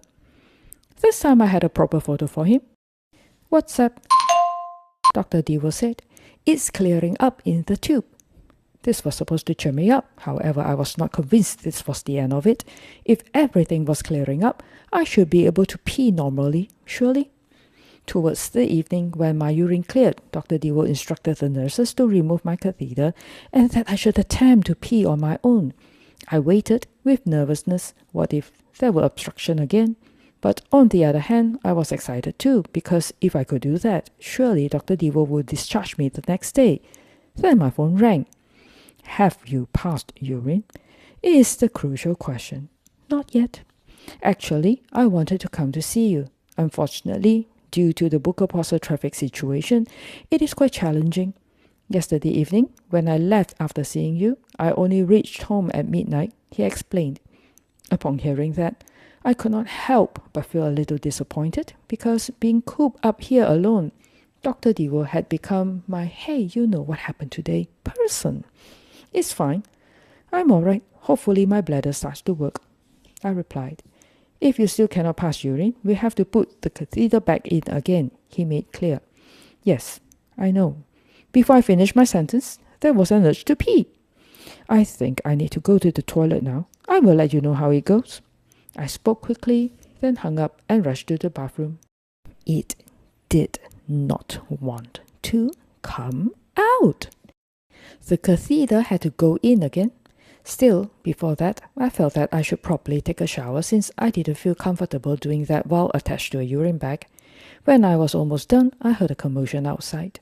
As I was stepping out of my bathroom, Dr. Dewell, a houseman, and 2 nurses were waiting for me in my room with a wheelchair. I thought you were not coming, I asked, a little breathless. You sounded distressed. Get on the wheelchair, he ordered. Where are we going? It was late in the evening. We could not possibly be going for a stroll. We are going downstairs to use the ultrasound machine. As we were on our way through dark, quiet corridors, Dr. Dewell pointed out to me the function and purpose of the various rooms we passed by, almost like giving me a mini tour of the building. On this floor are the nephrology wards. Most of these patients are here for dialysis, he explained, and there were a lot of them. From the outside of the ward, with the fire doors closed, I could still hear them. Since visitors were not allowed, the loud ruckus was entirely from the patients. Note to self, take good care of your kidneys if you want your kidneys to take good care of you. The room that housed the ultrasound machine was huge. I was sure they do other procedures in here apart from just the simple ultrasound scan. I was instructed to lie down on the examination table while my entourage got busy. Looking around, I could recognize a few gadgets from my university days when we were toying with medical instrumentation. Not everyone's favorite module. One of the nurses lowered the waist of my bottoms. Dr. Dewell then came over, squeezed some gel onto the probe, and scanned my bladder. Look, your bladder is full, he pointed out at the screen. I know that, I scoffed. What else? That's all I wanted to show you. What? All the way down here? I could have told you that without the scan. You need to see why we have to insert the catheter. Didn't we already agree on that earlier? Dr. Dewell could be a joker sometimes, or was there something he suspected he might see that he didn't tell me? He did return his attention to the screen for a little longer after informing me of my bladder content. I was an awfully skeptical patient, wasn't I? Getting up and moving to the wheelchair was more difficult. My bladder had become fuller and the pain had become more intense. I was also weaker from not eating properly and also from days of inactivity. Have you lost weight? Dr. Dewell voiced his observation. I believe so, not that we check. What changed? You, I pointed out. What? You were the only variable that came between before and after this weight loss.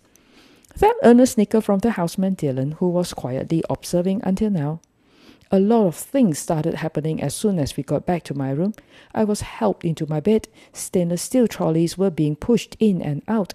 Chairs were being pushed out of the way. Curtains were being drawn. I could not remember more. I just knew my very full bladder was giving me agony, and I started to feel very ill. Do you want me to call the nurse to insert the catheter for you? Dr. Dewell asked. At this point, my head was spinning. My brain was not functioning as it should. My bladder was threatening to explode. I was in indescribable pain. I could barely focus.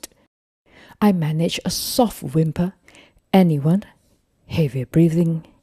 Anyone at all? I thought I was going to pass out any time now. Everything was a blur. I started to see stars. Anyone who can do it fast. I don't care who. With that, Dr. Dewell didn't waste time and immediately put on gloves and pried open the packaging to remove the sterile catheter, while the nurse standing closest to me helped me out of my bottoms. I am sorry, I am very sorry, but don't worry, what we see, we forget. He apologized repeatedly for this embarrassing situation we were in. Just freaking get on with it! I berated him with all the strength that I managed to muster, which came out in a loud whimper. The hour was late. It was quiet in the ward, but inside my head, I was silently screaming, wincing in agony. I was not calm. I didn't want to lose consciousness again. It was a harrowing feeling. Dr. Dewar swiftly inserted the catheter into my bladder. As my bladder gradually emptied itself, a sense of warmth returned to my body, and I could feel myself relaxed. I almost fainted, but didn't, and that was a relief. All was right with the world again. Not entirely, but almost. I slowly opened my eyes and saw Dr. Dewar on the plastic chair, his focus on the content of the urine bag.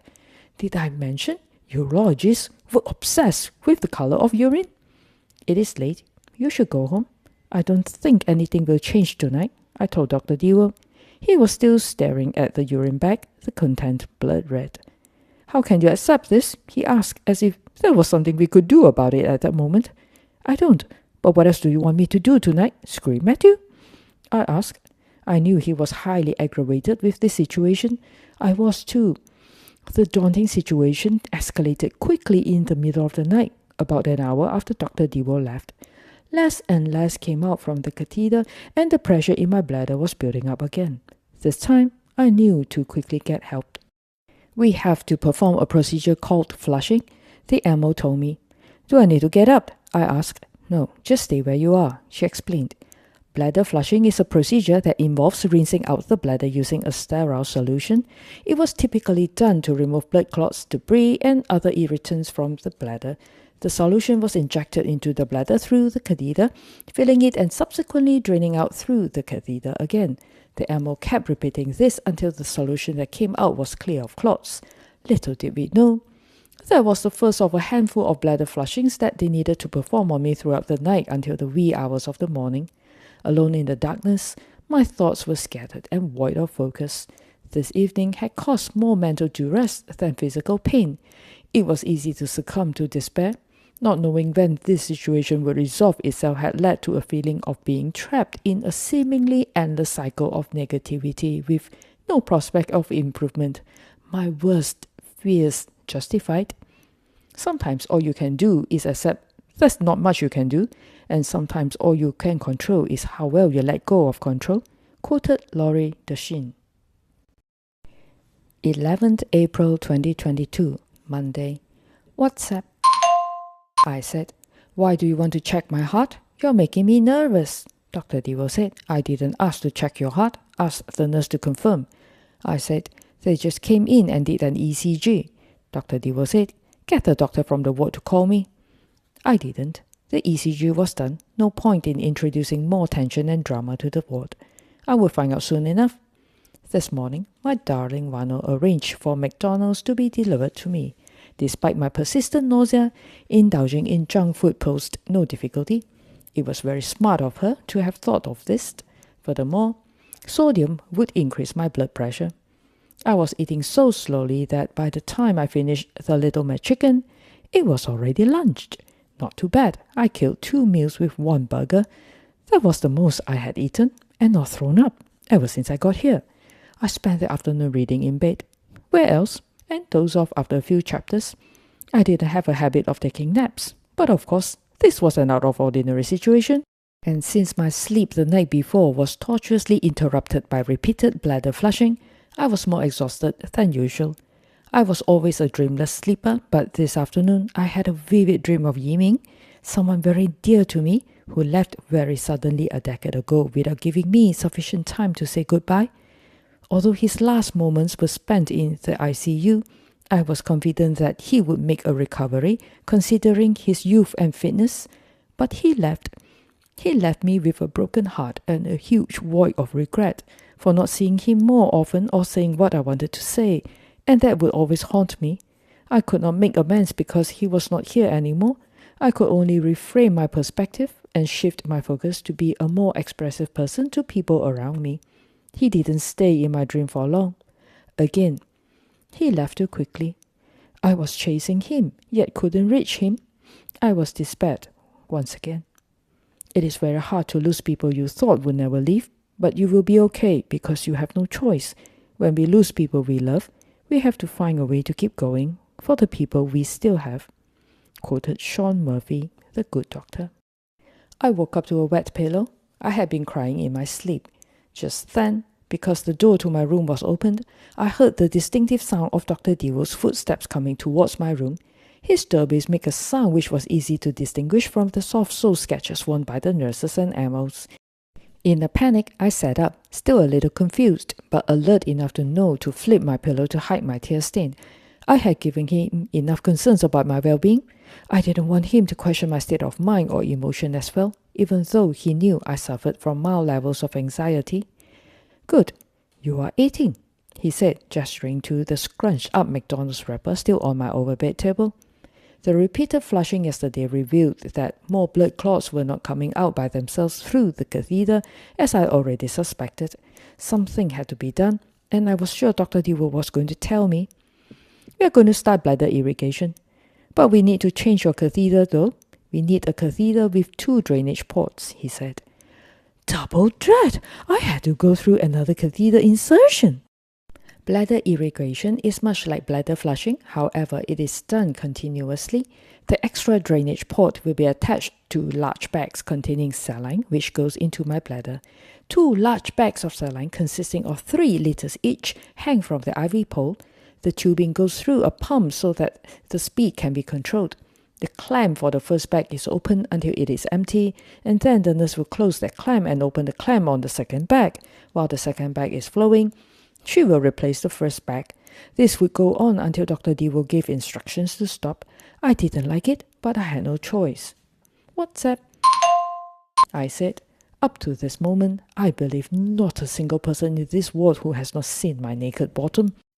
Bailey said, "You must have been a peeping Tom in your past life." I said, "Without a doubt." Bailey said, "How are you?" I said, "Apart from having my bladder repeatedly violated, I believe I am as good as can be. Everyone is taking very good care of me. And you?" Bailey said, "I am having a lot of back pain from the stent. I have to be good and rest as I should." I said, "It is for the best." After Bailey was discharged, like me, she was eager to get back to her routine of activities. Coupled with her pre-existing back pain, she had suffered more than usual during this period of recovery. She had no choice but to stop being stubborn and subject herself to much-needed rest. Towards the late afternoon, through the windows, I saw an attendant push a shopping cart loaded full of giant bags of saline and park it in front of my room. Those had to be for my bladder irrigation. It was a terrifying sight. How much more could my bladder take? And how did they bring a shopping cart into the hospital? Not long afterwards, a nurse and an MO came, and I braced myself for the dreaded catheter insertion.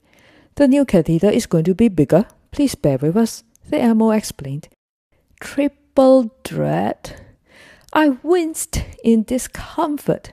When would this nightmare ever end? Once they were done and I was nicely covered up, they started clearing the room, and I was left to stare at 2 giant bags of clear fluid hanging high up at the foot of my bed. With not much to do, I started to take a video for my family so that they knew what was going on with me.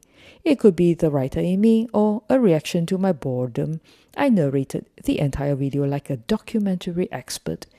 Not a bad way to kill off idle time by creating educational content. "What's up?" I said, "Can you believe it? There are 3 blood pressure monitors in my room. I had to share when I was at the other hospital." My brother said, "I believe your condition must be more horrifying than usual, that they need to have 1 on standby for you and 2 backups." I said, "You're an arsehole."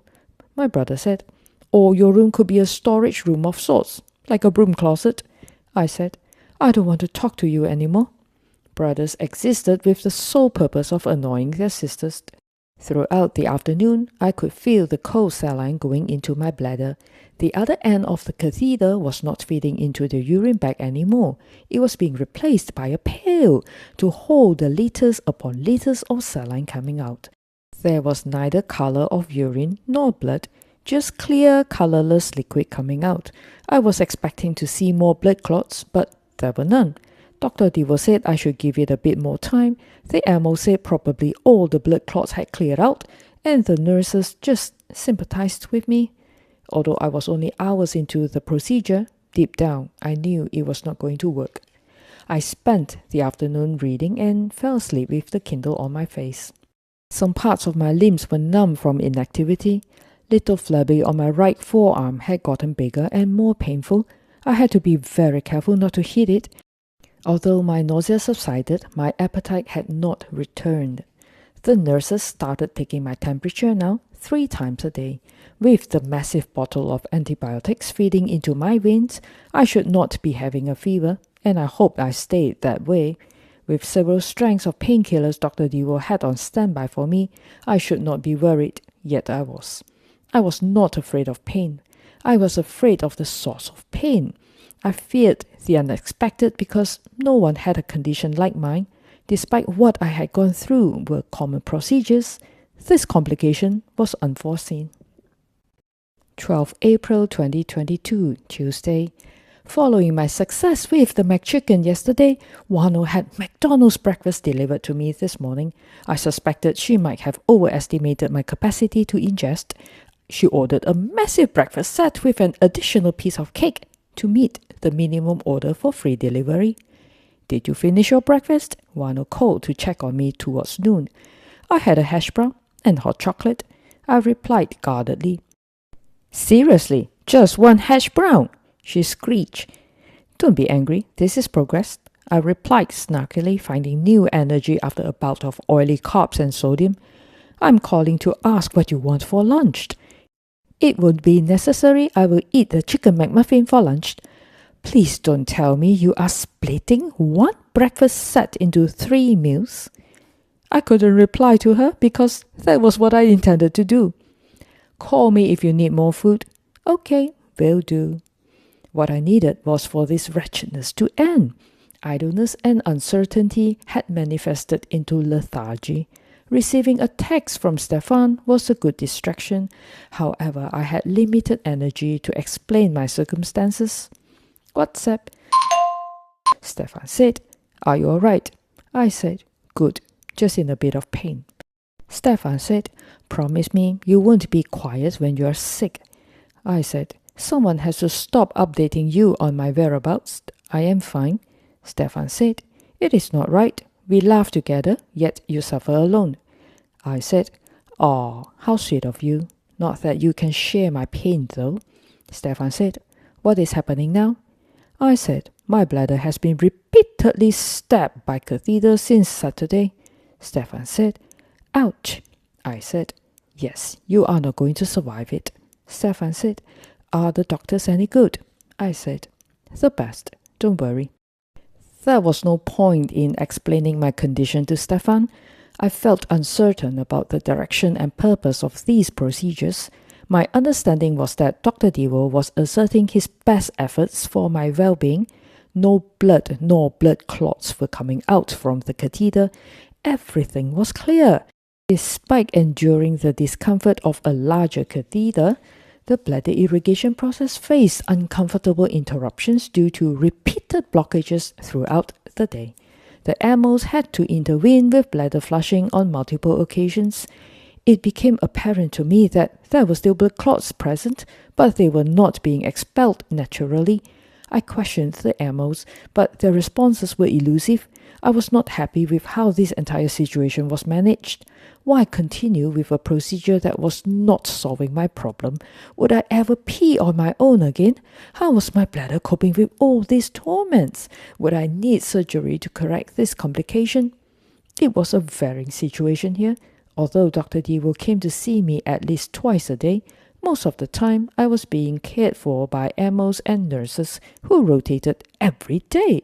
I doubt they knew the background of my problem, nor understood the progress, or lack thereof, of my condition every time they came in. Dr. Dewar did tell me I should call or text him if I needed anything, but I didn't feel it was appropriate to text and interrupt him at work 20 times a day. To be less of a nuisance, I decided to start a list of questions that came to mind and only send it to him when I had everything. So I opened my WhatsApp and started typing my questions one by one. Then my phone rang. "I saw that you were typing." It was Dr. Dewar. "I have some questions for you." I was caught off guard. "You can ask me now," he said. "There is a list, and it's not complete," I said. He had interrupted my train of thought. I had only started my list and planned to add to it gradually throughout the day. Actually, I am about to come to see you, he added. In that case, I will ask you my questions when you get here. Because I have forgotten what I needed to ask him. This long period of isolation and idleness was not good for my brain. The lack of purposeful engagement was giving me a sense of time being wasted. I found fulfillment and purpose through being productive and engaging in meaningful activities. I needed interaction. I needed intellectual sparring. If I knew I was going to write a book then, I would have started journaling. Creative activities reduced my anxiety. In the rush to get here, I didn't even pack my laptop with me. I could only do so much on my phone and not go blind. I didn't do too well with dinner. Therefore, I was childishly excited when Wano texted to inform me that she was on the way with satay. She didn't know what was good for me. Despite my trying circumstances, I felt that I was the most fortunate patient in this entire hospital, and I really shouldn't douse myself with thoughts of despair. Cousins by blood, friends by choice. Quoted Darlene Shaw. 13th April 2022, Wednesday. I was awakened by a throbbing ache on my entire right arm this morning. Little Flubby was not little anymore. It had ballooned to about 5 centimeters in diameter and demanded a lot of attention. I couldn't move my right arm without it making itself known. I was alarmed. Was this expected? Although both my arms and hands were covered by phlebitis and some had bruised, only this had swollen into a ghastly pink nodule. It was fortunate that, except for writing, I used my left arm for almost everything else. However, this needed to be addressed. Dr. Dewey came and went with his entourage of rookies, as with each morning. He applied an ointment of sorts on little Flabby and patiently explained to me that the damage to the vein wall might have caused more inflammation. It would be there for 1 to 2 weeks. He didn't expect it to get worse, only that I had to bear with the pain. Eventually, it would go away. Throughout the day, I did very little with my right arm, not a fan of masochism. Although it was not an intense stabbing pain, the dull, continuous throbbing bothered me a lot. There were no expensive bottles of intravenous paracetamol here to keep me pain-free around the clock, just minuscule tablets of generic paracetamol that exercised their effectiveness randomly. "Do you want chicken rice?" Wano called to ask. Wano pumped a lot of excitement every day into meal suggestions for me, doing her best to make sure I ate. It was because of her I managed to keep myself out of critical weight loss. "Dear Wano, you are an arrangement from God. Thank you." "Okay, chicken breast, please." Not because I was a healthy person, but more because all my life I was a lazy eater who didn't like to deal with bones. Bladder irrigation yielded no discernible improvement, not that I expected any. It became increasingly evident that this procedure offered no relief for my condition. After 2 days and a lot of discomfort, my annoyance fled. I found myself losing patience and tolerance. I wanted to scream, but that would seem lunatic. I tried very hard not to allow my negative emotions to manifest, as I felt it was unfair to let go of my frustration with the innocent doctors and nurses who were diligently attending to my comfort. Some had noticed and asked if I was well, as I was notably quiet this afternoon. Being too weary to explain, I just told them I was exhausted. They would probably wonder from what. I didn't do anything but lie down for the past week. I should probably have distracted myself by responding to the multiple notifications from my phone, but the inclination to engage was absent. My mind was too consumed by persistent irritation to be courteous to anyone, even on the phone. Everything and everyone seemed unimportant at this moment. I only wanted to hear from Dr. Dewo. As if we were telepathically connected, he called, and that was enough. "How are you feeling?" "Frustrated." "No point in wasting time on small talk." "Any pain?" "Occasionally when the tube was blocked." "I will let my colleagues know." "They know. They've come in twice for flushing." "I still need to talk to them," he insisted. "I will see you soon." He ended the phone call with 5 little words that seemed routine but meant a lot to me. Being immersed in pain and discomfort, it was very easy for me to be consumed by anger. However, I made a conscious effort to redirect my focus towards what I could draw strength from. I reflected on the goodness around me, the kindness of strangers, the generosity of friends, the love of family, and the selfless dedication of my doctor. To combat this overwhelming sense of helplessness, I resolved to end this lonely pity party and take control of my emotions. The goal was simple: better than yesterday. Life doesn't get easier or more forgiving, we get stronger and more resilient, quoted Steve Maraboli. I have been observing you from outside. You seem fine, said Dr. Devo when he came into my room. Now that was creepy. What did you expect me to be doing? Tear the whole place down? I was spoiled for a lock with the horns. Of course I am fine. There was just one small problem. Oh yes, I cannot pee. The list of questions I started compiling yesterday was ready. Dr. Devo patiently addressed each concern, unraveling a lengthy conversation that evening. Amid our discussions, I didn't recall him outlining the next steps, considering bladder irrigation wasn't proving effective in clearing my blood clots. Our conversations often meandered into diverse subjects filled by my inquisitive nature and his wealth of information. It wasn't until after his departure that I realized my pivotal question about the next course of action had been left unanswered. You never realize how strong you are until being strong is the only choice you have, quoted Bob Marley. April 2022, Thursday.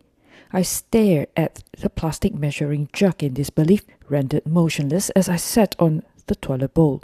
Throughout all my hospital stays, Dr. Devo had mandated the measurement and recording of everything entering and leaving my body. This practice, often referred to as an input-output chart, was crucial for evaluating my body's fluid balance and renal function, and providing insights into gastrointestinal function. So, all these times in the hospital when I didn't have a catheter and urine bag attached to me, I had been peeing guardedly into a plastic measuring jug. I was given a disposable billiard bowl at the other hospital. However, there was no such luxury here. It was straight into the jug. I won't describe how, just use your imagination. Dr. Devo and his entourage arrived super early this morning and didn't stay long. He gave instructions to stop bladder irrigation and I should try to pee on my own. Shortly after they left, Sophia came in to remove my catheter. I rushed to the toilet as fast as my wobbly legs could carry me and was immediately relieved when I felt myself peeing. However, it wasn't pee that came out. Covering the entire bottom of the jug were several pieces of burgundy-coloured, thick, gelatinous clumps. Blood clots, and they were massive. Now, as my heart drummed in my chest, a conflict of distress and excitement flooded my being. As soon as I recovered from my few seconds of frozen frenzy, I went to get my phone and sent a picture to Dr. Devo. WhatsApp. I said. I went to pee, but this came out. He called immediately. We need to do a scope, he remarked. I didn't much care what it was or what it involved. I was just relieved that something was happening. Dr. Devo must have called the ward. After I put down my phone, a flurry of activities commenced.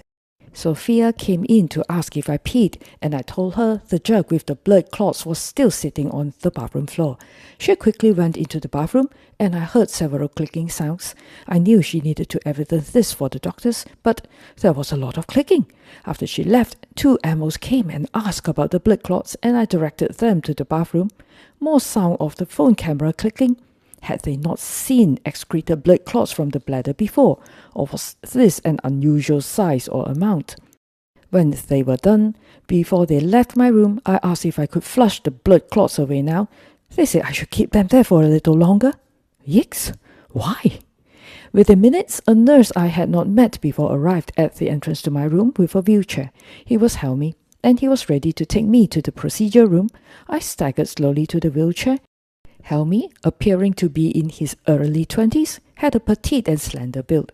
I couldn't afford to faint or stumble, as I lacked confidence that Helmi would be able to spot me if such a situation arose. On our way down to the lobby, Helmi explained that we were headed to another building and a shuttle would take us. Anticipating a small bus or passenger van, I was shocked when the shuttle turned out to be an ambulance. It was not a long journey, but my full bladder made it seem so. After about 20 minutes of maneuvering across a maze of roads, leaving and re-entering the vicinity of the hospital and making stops for the other passengers, the ambulance came to a permanent stop in front of the specialist clinics complex. The building was massive and crowded. With the privilege of being able to afford private healthcare, I had not thought about many who were less fortunate. Although the ambulance was given the priority to stop right at the front of the building, its proximity to another ambulance prevented a wheelchair from getting through. I had to hobble along at a painstakingly slow pace, relying heavily on Helmi for support. Despite his slender frame, he exhibited surprising strength. He needed to obtain a wheelchair for me, and as there was no available seating, I trailed behind him like an over-attached girlfriend. Fortunately, there was no line, and we were able to proceed smoothly. It felt very good when I was finally able to sit, even though I was in a wheelchair. Helmi didn't waste time. He pushed me at a very brisk pace to get to the elevators. The elevator foyer was terribly crowded, which was no surprise. There were only a handful of cars to cater for such a condensed space. We waited for a bit, even though there were signs reminding the general public to give priority to the less abled. The thing was, at a hospital, almost everyone was less abled, some full-fledged disabled. I believe we waited no less than 10 minutes. It wasn't much, but when one's bladder was going to burst, it was an eternity. I couldn't remember how many floors we climbed, but it was a lot. When we finally got there, the lift car opened to a more crowded foyer. This was an intensity of crowd I had never experienced in a hospital before. Helmi seemed very skilled at maneuvering through this wave of people. I saw the sign for the urology specialist clinic. We turned in, past the crowded waiting area, through narrow corridors, also scattered with people that spilled out from the waiting room, and entered a procedure room labeled cystoscopy. As soon as I entered the room, the noises of the corridor were left behind. The whole room felt clinical and sterile. Stainless steel shelves and trolleys lined the perimeter of the room. It was less intimating than an OT, but gave out dreadful vibes all the same. I had no time to be fearful. The urgent need to have my situation sorted had pushed me past my anguish. There were 2 nurses in the room. They came over as soon as they saw me enter. Helmi handed my folder to one of them, and the other helped me onto the examination table. I was asked to remove my bottoms and position my legs to form a diamond. Then they walked away. Were they not going to cover me? I was entirely naked from the waist down, with my legs spread wide.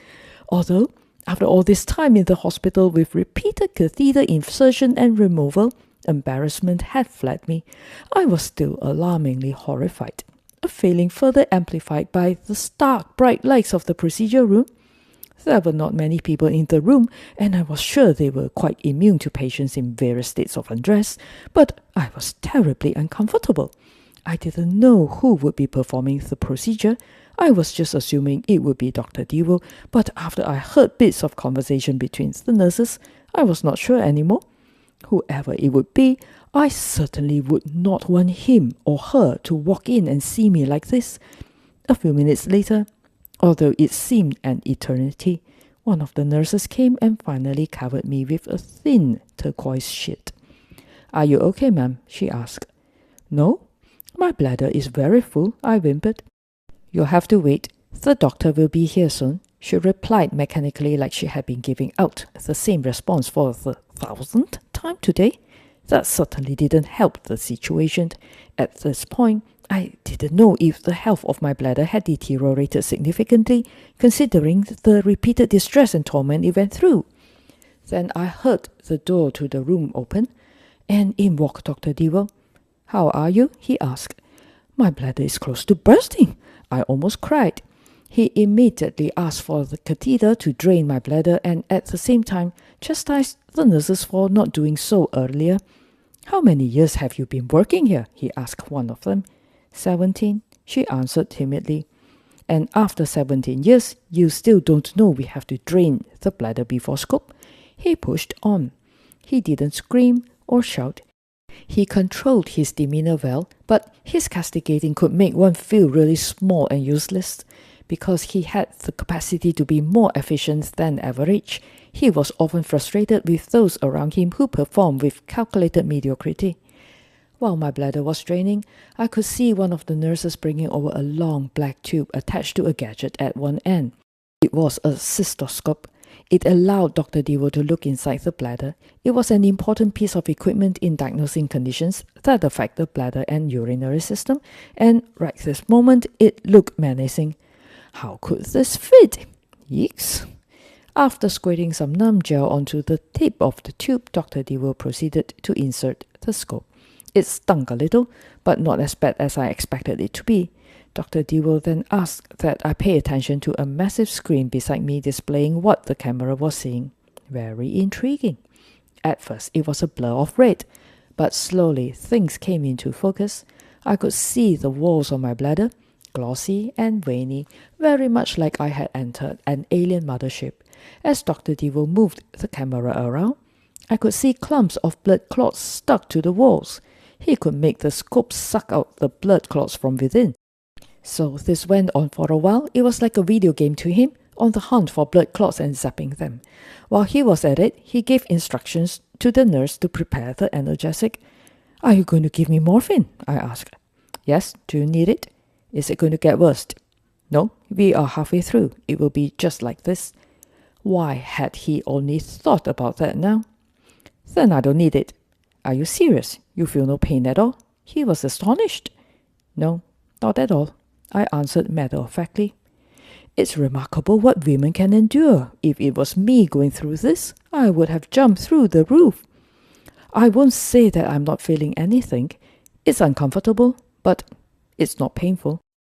Honest to goodness, it was the truth. With that, he instructed the nurse to put the syringe away. For your future reference, I am letting you know now that it's not painful, just uncomfortable. Good to know. I've never been through this myself. Why would you want to do this for no reason at all? His response was an evil scientist laughed. My male patients cannot go through this without painkillers. Men are sissies. I hate to say it, but you are right. Strange that we were having an idle chit-chat while he had a tube shoved up my bladder. It was all in a day's work for him, but I should at least have felt a slice of embarrassment. Yet there were none. I could only deduce that my angst had temporarily dulled me from this awareness. I returned my attention to the screen, now more familiar with what we were looking for, the images deeply embedded in my head. At the point of writing this, I could still see the walls of my bladder in my mind. When he was almost done, he had another quick look around, ensuring all clots were cleared.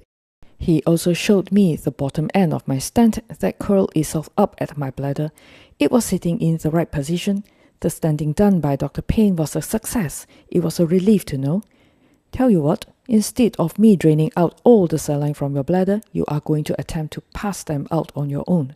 I am very sure you can do it now, he said while slowly withdrawing the scope. Well, I certainly hope so. A mixture of emotions ran through me. I was excited to find out, would this be the end of my torment? At the same time, the fear of the sensation of not being able to pee haunted me. I had no wish to revisit this torture. If it was up to me, I would want to delay this further. Can you go to the toilet now? Dr. Devo asked from the other side of the curtain, where he had retreated to after the procedure, to allow me to get dressed. So it was not up to me. He was determined to make sure all was right while he was here. With the help of the nurse, I headed very slowly to the exit of the room. Dr. Devo opened the door for us, and Helmi was right out there waiting for me with my wheelchair. I didn't know where the toilet was, but I was sure they would show me, or wheel me there. However, as I turned, about to sit in the wheelchair, a sudden wave of giddiness washed over me. I had no time to be anxious or react. I was falling, and everything was turning dim. I was waiting for the pain of impact to jolt me awake, but it never came. I came to in a few seconds, which had to be because I was still standing, although unsteadily. Strong arms were supporting me. When I opened my eyes, I could see Dr. Devo on my right and Helmi on my left. Both held me and moved me slowly to the wheelchair. She cannot go to the toilet in this condition. Bring her back in, instructed Dr. Devo. Once again, I was brought back into the procedure room. A blood pressure cuff was immediately strapped onto my left arm. I could see Dr. Dewar at the desk, writing vigorously in my folder. I was not comfortable with that. I knew it was his job to document his observations, but somehow I felt discomfited by the fact that more and more scintillating chronicles were piling up in my health record. This was just a minuscule hiccup. What happened? Dr. Dewar asked. Seriously, he expected me to answer that? When I didn't answer, he asked again. How are you feeling now? I am fine. Too weak to walk, but I am fine. I answered quickly, just in case he decided I needed more coddling. Are you eating? Yes. But he decided not to trust me. He pushed up one of the hem of my bottoms to my knee and immediately gripped it, and, of course, it was no surprise that it was just skin and bones. You're not eating enough. I'm trying. The Dewar weight loss program surpassed its effectiveness. I am sending you back to the ward immediately. Your blood pressure is very low. I will also want to check your glucose level. Please ask for help if you need to get out of bed. Ironic that a week ago, when I was admitted, right above my bed frame was a glaring label indicating Risiko Jatuh. For risk. I found that hilarious. I had even snapped a photo and sent it to Dr. Dewar asking him why. Never thought I was distinctly a Risiko Jatuh right this moment. The journey back was less stressful. When I finally reached my room, my blood pressure was measured again. This time it improved marginally. Helmi brought in the glucose meter and ouch! As expected, my blood sugar level was low. Ma'am, do you need to use the toilet? Sophia asked. I didn't feel an urgent need to do so, but I knew during cystoscopy a considerable amount of saline had been injected into my bladder, so I should probably empty it. With her help, I slowly made my way to the bathroom, praying hard every step of the way. As soon as I sat on the toilet bowl, Sophia passed me the dreadful measuring jug. Ugh, I had forgotten about that. I was bracing myself when I finally let go of control. The pain didn't come. I was able to relieve myself without effort. At that moment, a sense of awe and gratification engulfed me from my head to my toes. Never had I felt so ecstatic with something as mundane as peeing. Today, I learned that I should not take our banal existence for granted. Whatever I could do with subconscious ease could be a struggle for others or possibly denied to them. I learned to be grateful for every little thing. What's that? I said. Why is it that every day 10 people come in to ask me if I am in pain? Is there something I'm not prepared for? Dr. Dewar said. They are worried you have retention of clothes. I said. I shouldn't have now, right? Dr. Dewar said. No, you should not, but they don't know that I have cleared it for you. I said. 6 people just left my room because I had a higher pulse than usual. Dr. Dewar said. You are nervous. You had fainting episodes earlier. I said. I am not used to such attention. Dr. Dewar said. Just assume you are, Her Majesty. I said. I had the episodes because I've been idle for too long and no sun.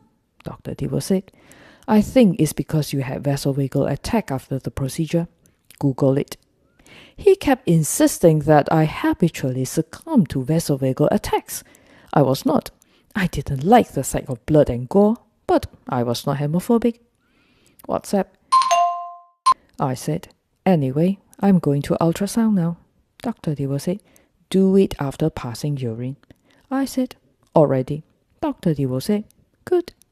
An ultrasound was necessary to find out if I had urinary retention, a condition where one cannot empty all the urine from the bladder. It can be acute, a sudden inability to urinate, or chronic, a gradual inability to empty the bladder of urine. Again, I was transported in a wheelchair to the room that housed the ultrasound machine at the nephrology wards, this time by Dylan, the houseman who was with me the first time Dr. Dewar brought me to the ultrasound at the same venue. Unlike Helmi, Dylan was more clumsy in handling the wheelchair, possibly not as well practiced, but he channeled my excitement because he had seen me struggle at my worst. Dylan was scanning my abdomen when his superior, Dr. Araf, came in. "How are we doing?" Dr. Arov asked. "I am looking at her bladder now," replied Dylan. "I believe that is her uterus you are looking at," snapped Dr. Arov as he took the scanner from Dylan and moved it to where my bladder was supposed to be. "The bladder is here." Now that I was no longer bearing the discomfort of a catheter nor suffering from any form of acute pain, I could relax and enjoy watching a very panicked Dylan trying his best to earn my confidence. He did not need to. Being here, I knew the housemen were all under training. However, interactions such as this gave me an enjoyable form of entertainment. When all was done, Dylan sent me back to the ward. I was very happy to be mobile, although feeble. I was able to walk to the nurse's station to fill up my water bottle. It was a celebratory occasion for me. My movements were slow and calculated. I had not walked for about a week, and I knew not to push myself and increase my risiko. As I was walking slowly back to my room, for the first time, I had a good look at the open ward. There were not many patients, but I knew I would not be comfortable here. First of all, there was no air conditioning. I was overly pampered, I know. Shared bathroom, and I would not like so many people seeing me in various states of undress. I closed my eyes and quietly said a short prayer of gratitude for Dr. Dewo's tenacity in making sure I was as comfortable as I could be. Later in the afternoon, I was reading in bed when the door to my room opened and a tall, fair gentleman came in. I had seen him before. He was part of Dr. Dewo's entourage during their morning visits. I was surprised to see him at this hour of the day and alone. "I'm here to inform you that we need to do an ECG," he said without introducing himself. However, he was close enough for me to get a glimpse of his name tag, Xiaoxian. "Why?" "It is part of our guideline. Either it was his habit of not being very forthcoming with explanations, or he assumed it might be challenging for me to comprehend the reason. Whatever it could be, I didn't like it. I did an ECG just 3 days ago. Can you just use that?" "Oh, you've already done one?" "Is it not in my folder?" He was taken aback by my brusque demeanor. It wasn't my intention to be rude, but at that moment, I was a little irritated by the fact that he had ordered something to be done to me without explaining the need for it. After studying my folder for a couple of minutes, he said he would trace the details and left. "What's up?" I said. "You'll be pleased to know there is a strapping young doctor here." Wano said, "Send me photo now." I said, "I don't have it." Wano said, "Why didn't you snap one?" I said, "Seriously?" Wano said, "Do it discreetly." I said, "I don't know how." Wano said, "What is the use of telling me if you do not have a photo to show me?"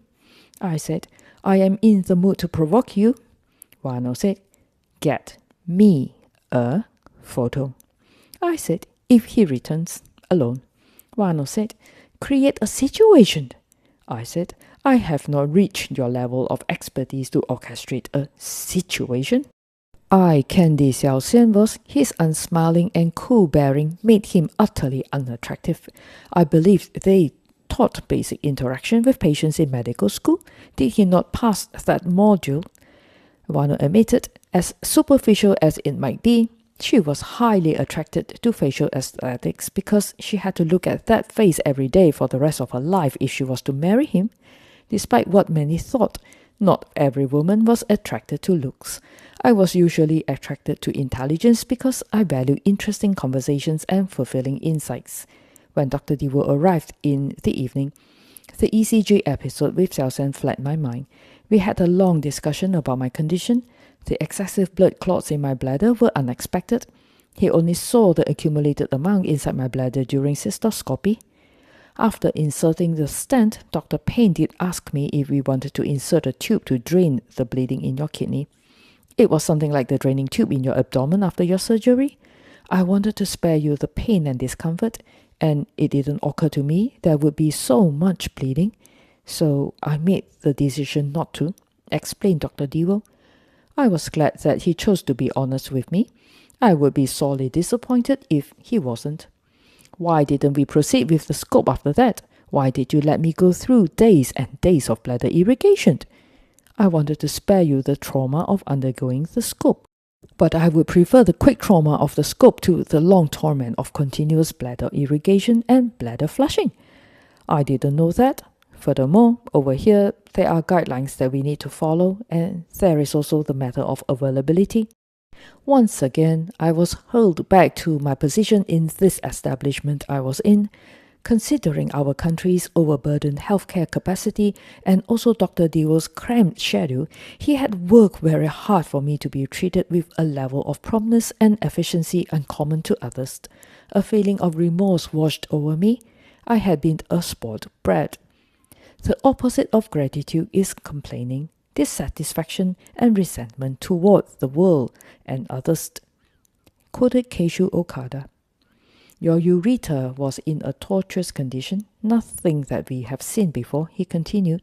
It took Dr. Payne not less than 3 attempts to maneuver through it, and he is the best there is. Anyone else would call a halt to the procedure and give up. Then I will have to cut your back open. I shuddered at that thought. I knew that my condition was a challenge for him and Dr. Payne. However, knowing how close we were to failure made me appreciate their effort more. There is one other important aspect we need to address. The stent's main purpose is to drain your kidney. However, as we have discussed, we are hoping that it will also straighten your urethra.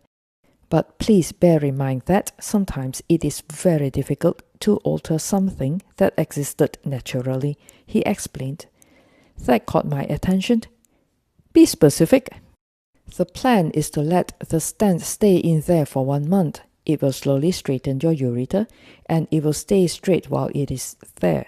However, after 1 month, when we remove the stent, your urethra might spring back up to its natural state.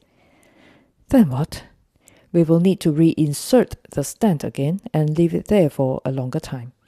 Can it stay in there for so long?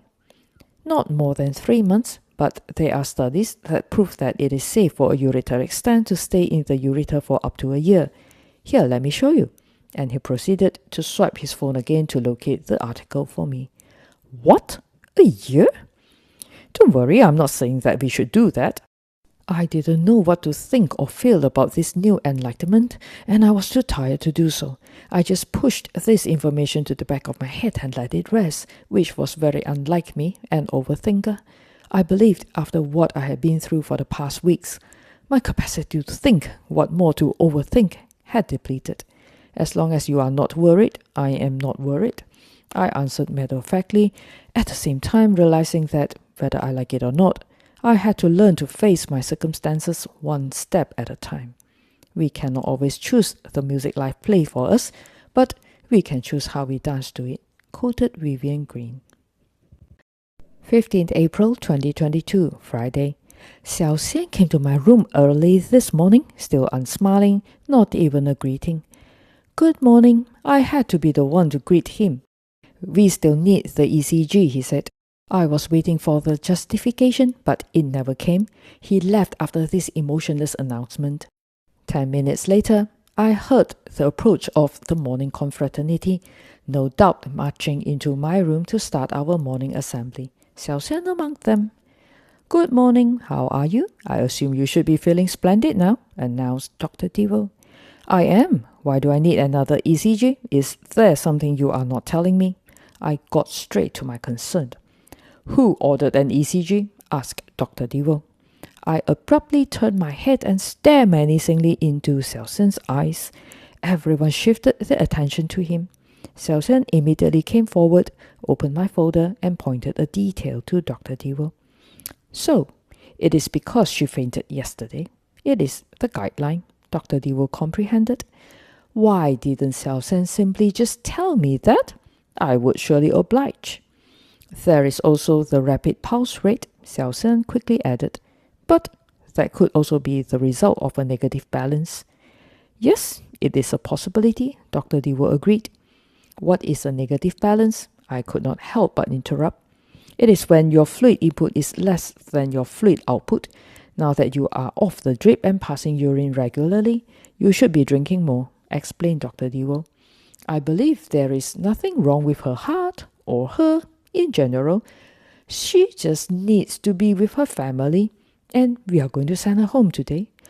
I was thoroughly moved by that last sentence, which was uttered so accurately, with his signature brand of compassion and discernment, like I was a lone, lost puppy. He knew I needed to go home.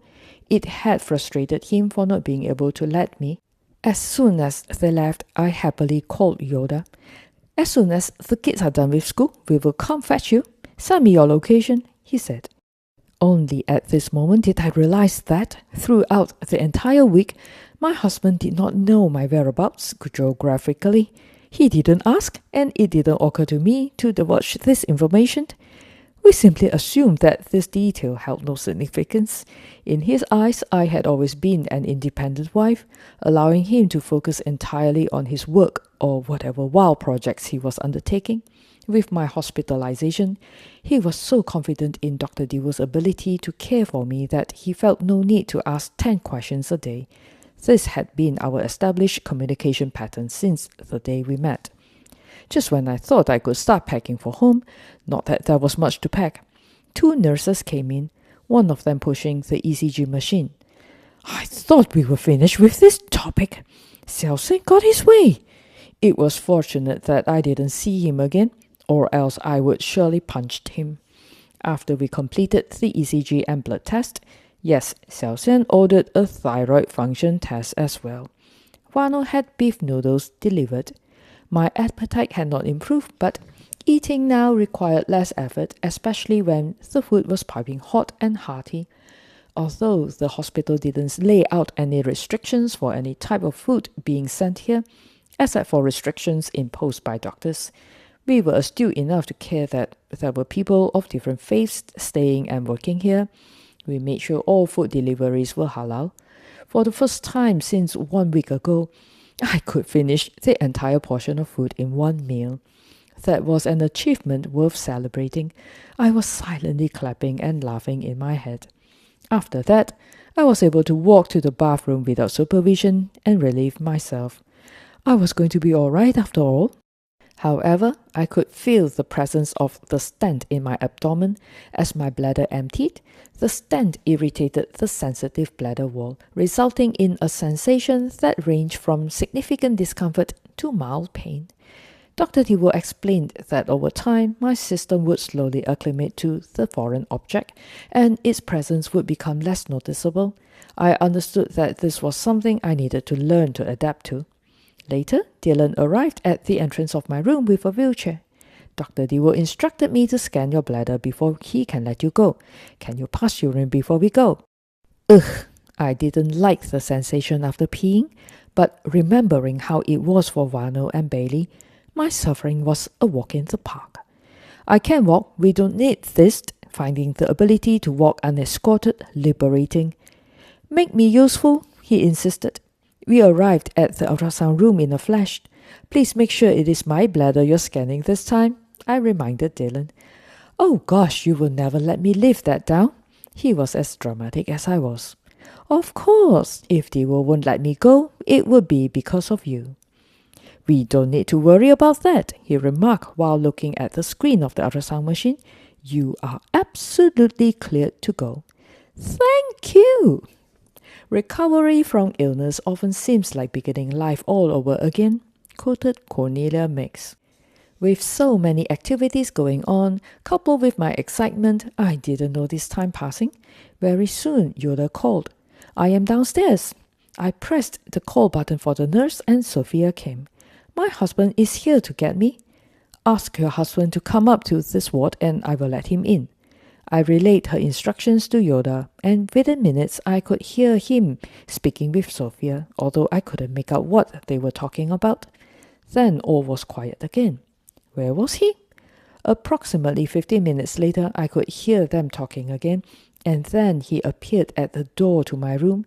Even though it had only been a week, it seemed like months since I last saw him. I couldn't help but hug him very tightly and cry. I missed him. It was an indescribable, overwhelming emotion. It wasn't that we were attached like Siamese twins all the time. We travelled separately for our jobs regularly. Throughout the entire week I was here, I had not pined for him. Yet at this moment, I suddenly felt like a child, feeling very needy, longing to be comforted. "I thought I heard you come up earlier. Where did you go?" I asked. "The nurse won't let me see you until I've gone down to settle the bill." "Oh yes, the highly subsidized bill. I was here for no less than 1 week. I had a double CT scan, 2 ECGs, 3 ultrasound scans, a complex standing procedure, 3 days of bladder irrigation, kept throwing away cannulas and catheters, and not forgetting very expensive antibiotics and painkillers. I had always been very proud of my country's ability to provide free healthcare, although overburdened. It was no small feat for a developing nation. Yet I had never been more appreciative than this moment. Sophia came in to remove the cannula from my arm, and then she went out again to get my medication. While Yoda helped me change out of my hospital clothes, he noticed little Flabby, which was rather massive now. "What happened? Did you wrestle a hornet?" "Yes, one with a steel stinger." Despite the throbbing pain caused by little Flabby when I lifted my arm, I managed to struggle into fresh clothes and was very happy to be going home. "What's up?" I said. "I've been discharged without fuss. Thank you for taking very good care of me. I am very grateful." Dr. Devo said. "Great." I said. "Remember to go to the toilet regularly. I'm not there to remind you." Dr. Devo said. Laugh out loud. 16th April 2022, Saturday. "What's up?" I said. "I'm finally home." Bailey said. "You better stay put and rest. You don't want to end up in a situation like mine. It was excruciatingly agonizing. I had to surrender myself to painkillers." I said. "Highly noted." That terrified me. Like me, Bailey abhorred the idea of succumbing to painkillers or any medication. For her to accept it willingly, she had to be in torturous pain. After what I had been through for the past weeks, that wasn't something I looked forward to. As much as I disliked the idea of being useless and idle at home, I had to accept the fact that not everything would always fall within my control, and that there could be a time when I had to come face to face with unexpected adversities that would challenge my physical endurance. I could only be grateful that this situation was temporary, and missing commitments was a small price to pay for a complete recovery. "What's up?" I said. "Urine is clear but brownish, not pinkish. Is it expected, or are clots forming? Sorry to disturb you, but I am a bit distressed by this situation." Dr. Devo said. "It's all right, don't worry." I said. "Okay." Dr. Devo said. "Send me a picture of your urine." "What? Again? This was disgusting. I abhor sending pictures of body waste to anyone, even my doctor." However, he needed to see it to identify my problem. I just wanted it to be on record that it disgusted me to do so. I was expected to still pee out blood for a while since the internal wounds from the procedure were still bleeding. 17th April 2022, Sunday. I was sure sleeping in was nice, but being the only one awake in the quiet house was spectacular. I caught up with some correspondence and completed some outstanding work before the house started to be filled with noise and disorder again. I might have replied to a text too early. "What's up?" Kermit said. "Why are you up so early? Since your doctor asked you to rest, you should rest." I said. "I did, and now I'm awake." Kermit said. "How on earth could you wake up at 5 a.m. and not be tempted to go back to bed?" I said. "Lots of practice at the hospital." Kermit said. "How are you comparing both hospitals?" I said. "My doctor is my hospital. Everything else is irrelevant." Yes, I would go wherever Dr. Devo asked me to. Comfort and access were unimportant to me. This was not a vacation. By now, it was apparent that he only had my best interest at heart. He had replaced my fear of illness with trust in recovery. Throughout my stay at AMC for 8 days, I prayed a lot. It was not because I needed something. I had accepted that everything needed to go through its natural course. I just had to program myself to bear with the discomfort while I was at it. Despite the harrowing circumstances that I was catapulted into, I had much to thank God for. I was grateful for the kindness of hard-working healthcare providers. I was grateful for my friends who check up on me unfailingly. I was grateful for even the shortest quick messages asking if I was okay. And I was grateful for every single person in my life who had tried their best to brighten my days. I have too many flaws to be perfect, but I have too many blessings to be ungrateful. Quoted Zig Ziglar. Thank you very much for listening. If you would like to keep following the story, click here to listen to the next chapter. And if you're new, you can start from the beginning by listening to the full playlist here. Don't forget to subscribe so you'll know when the next chapter is released. Until then, take care, take a deep breath, and I'll see you in the next one.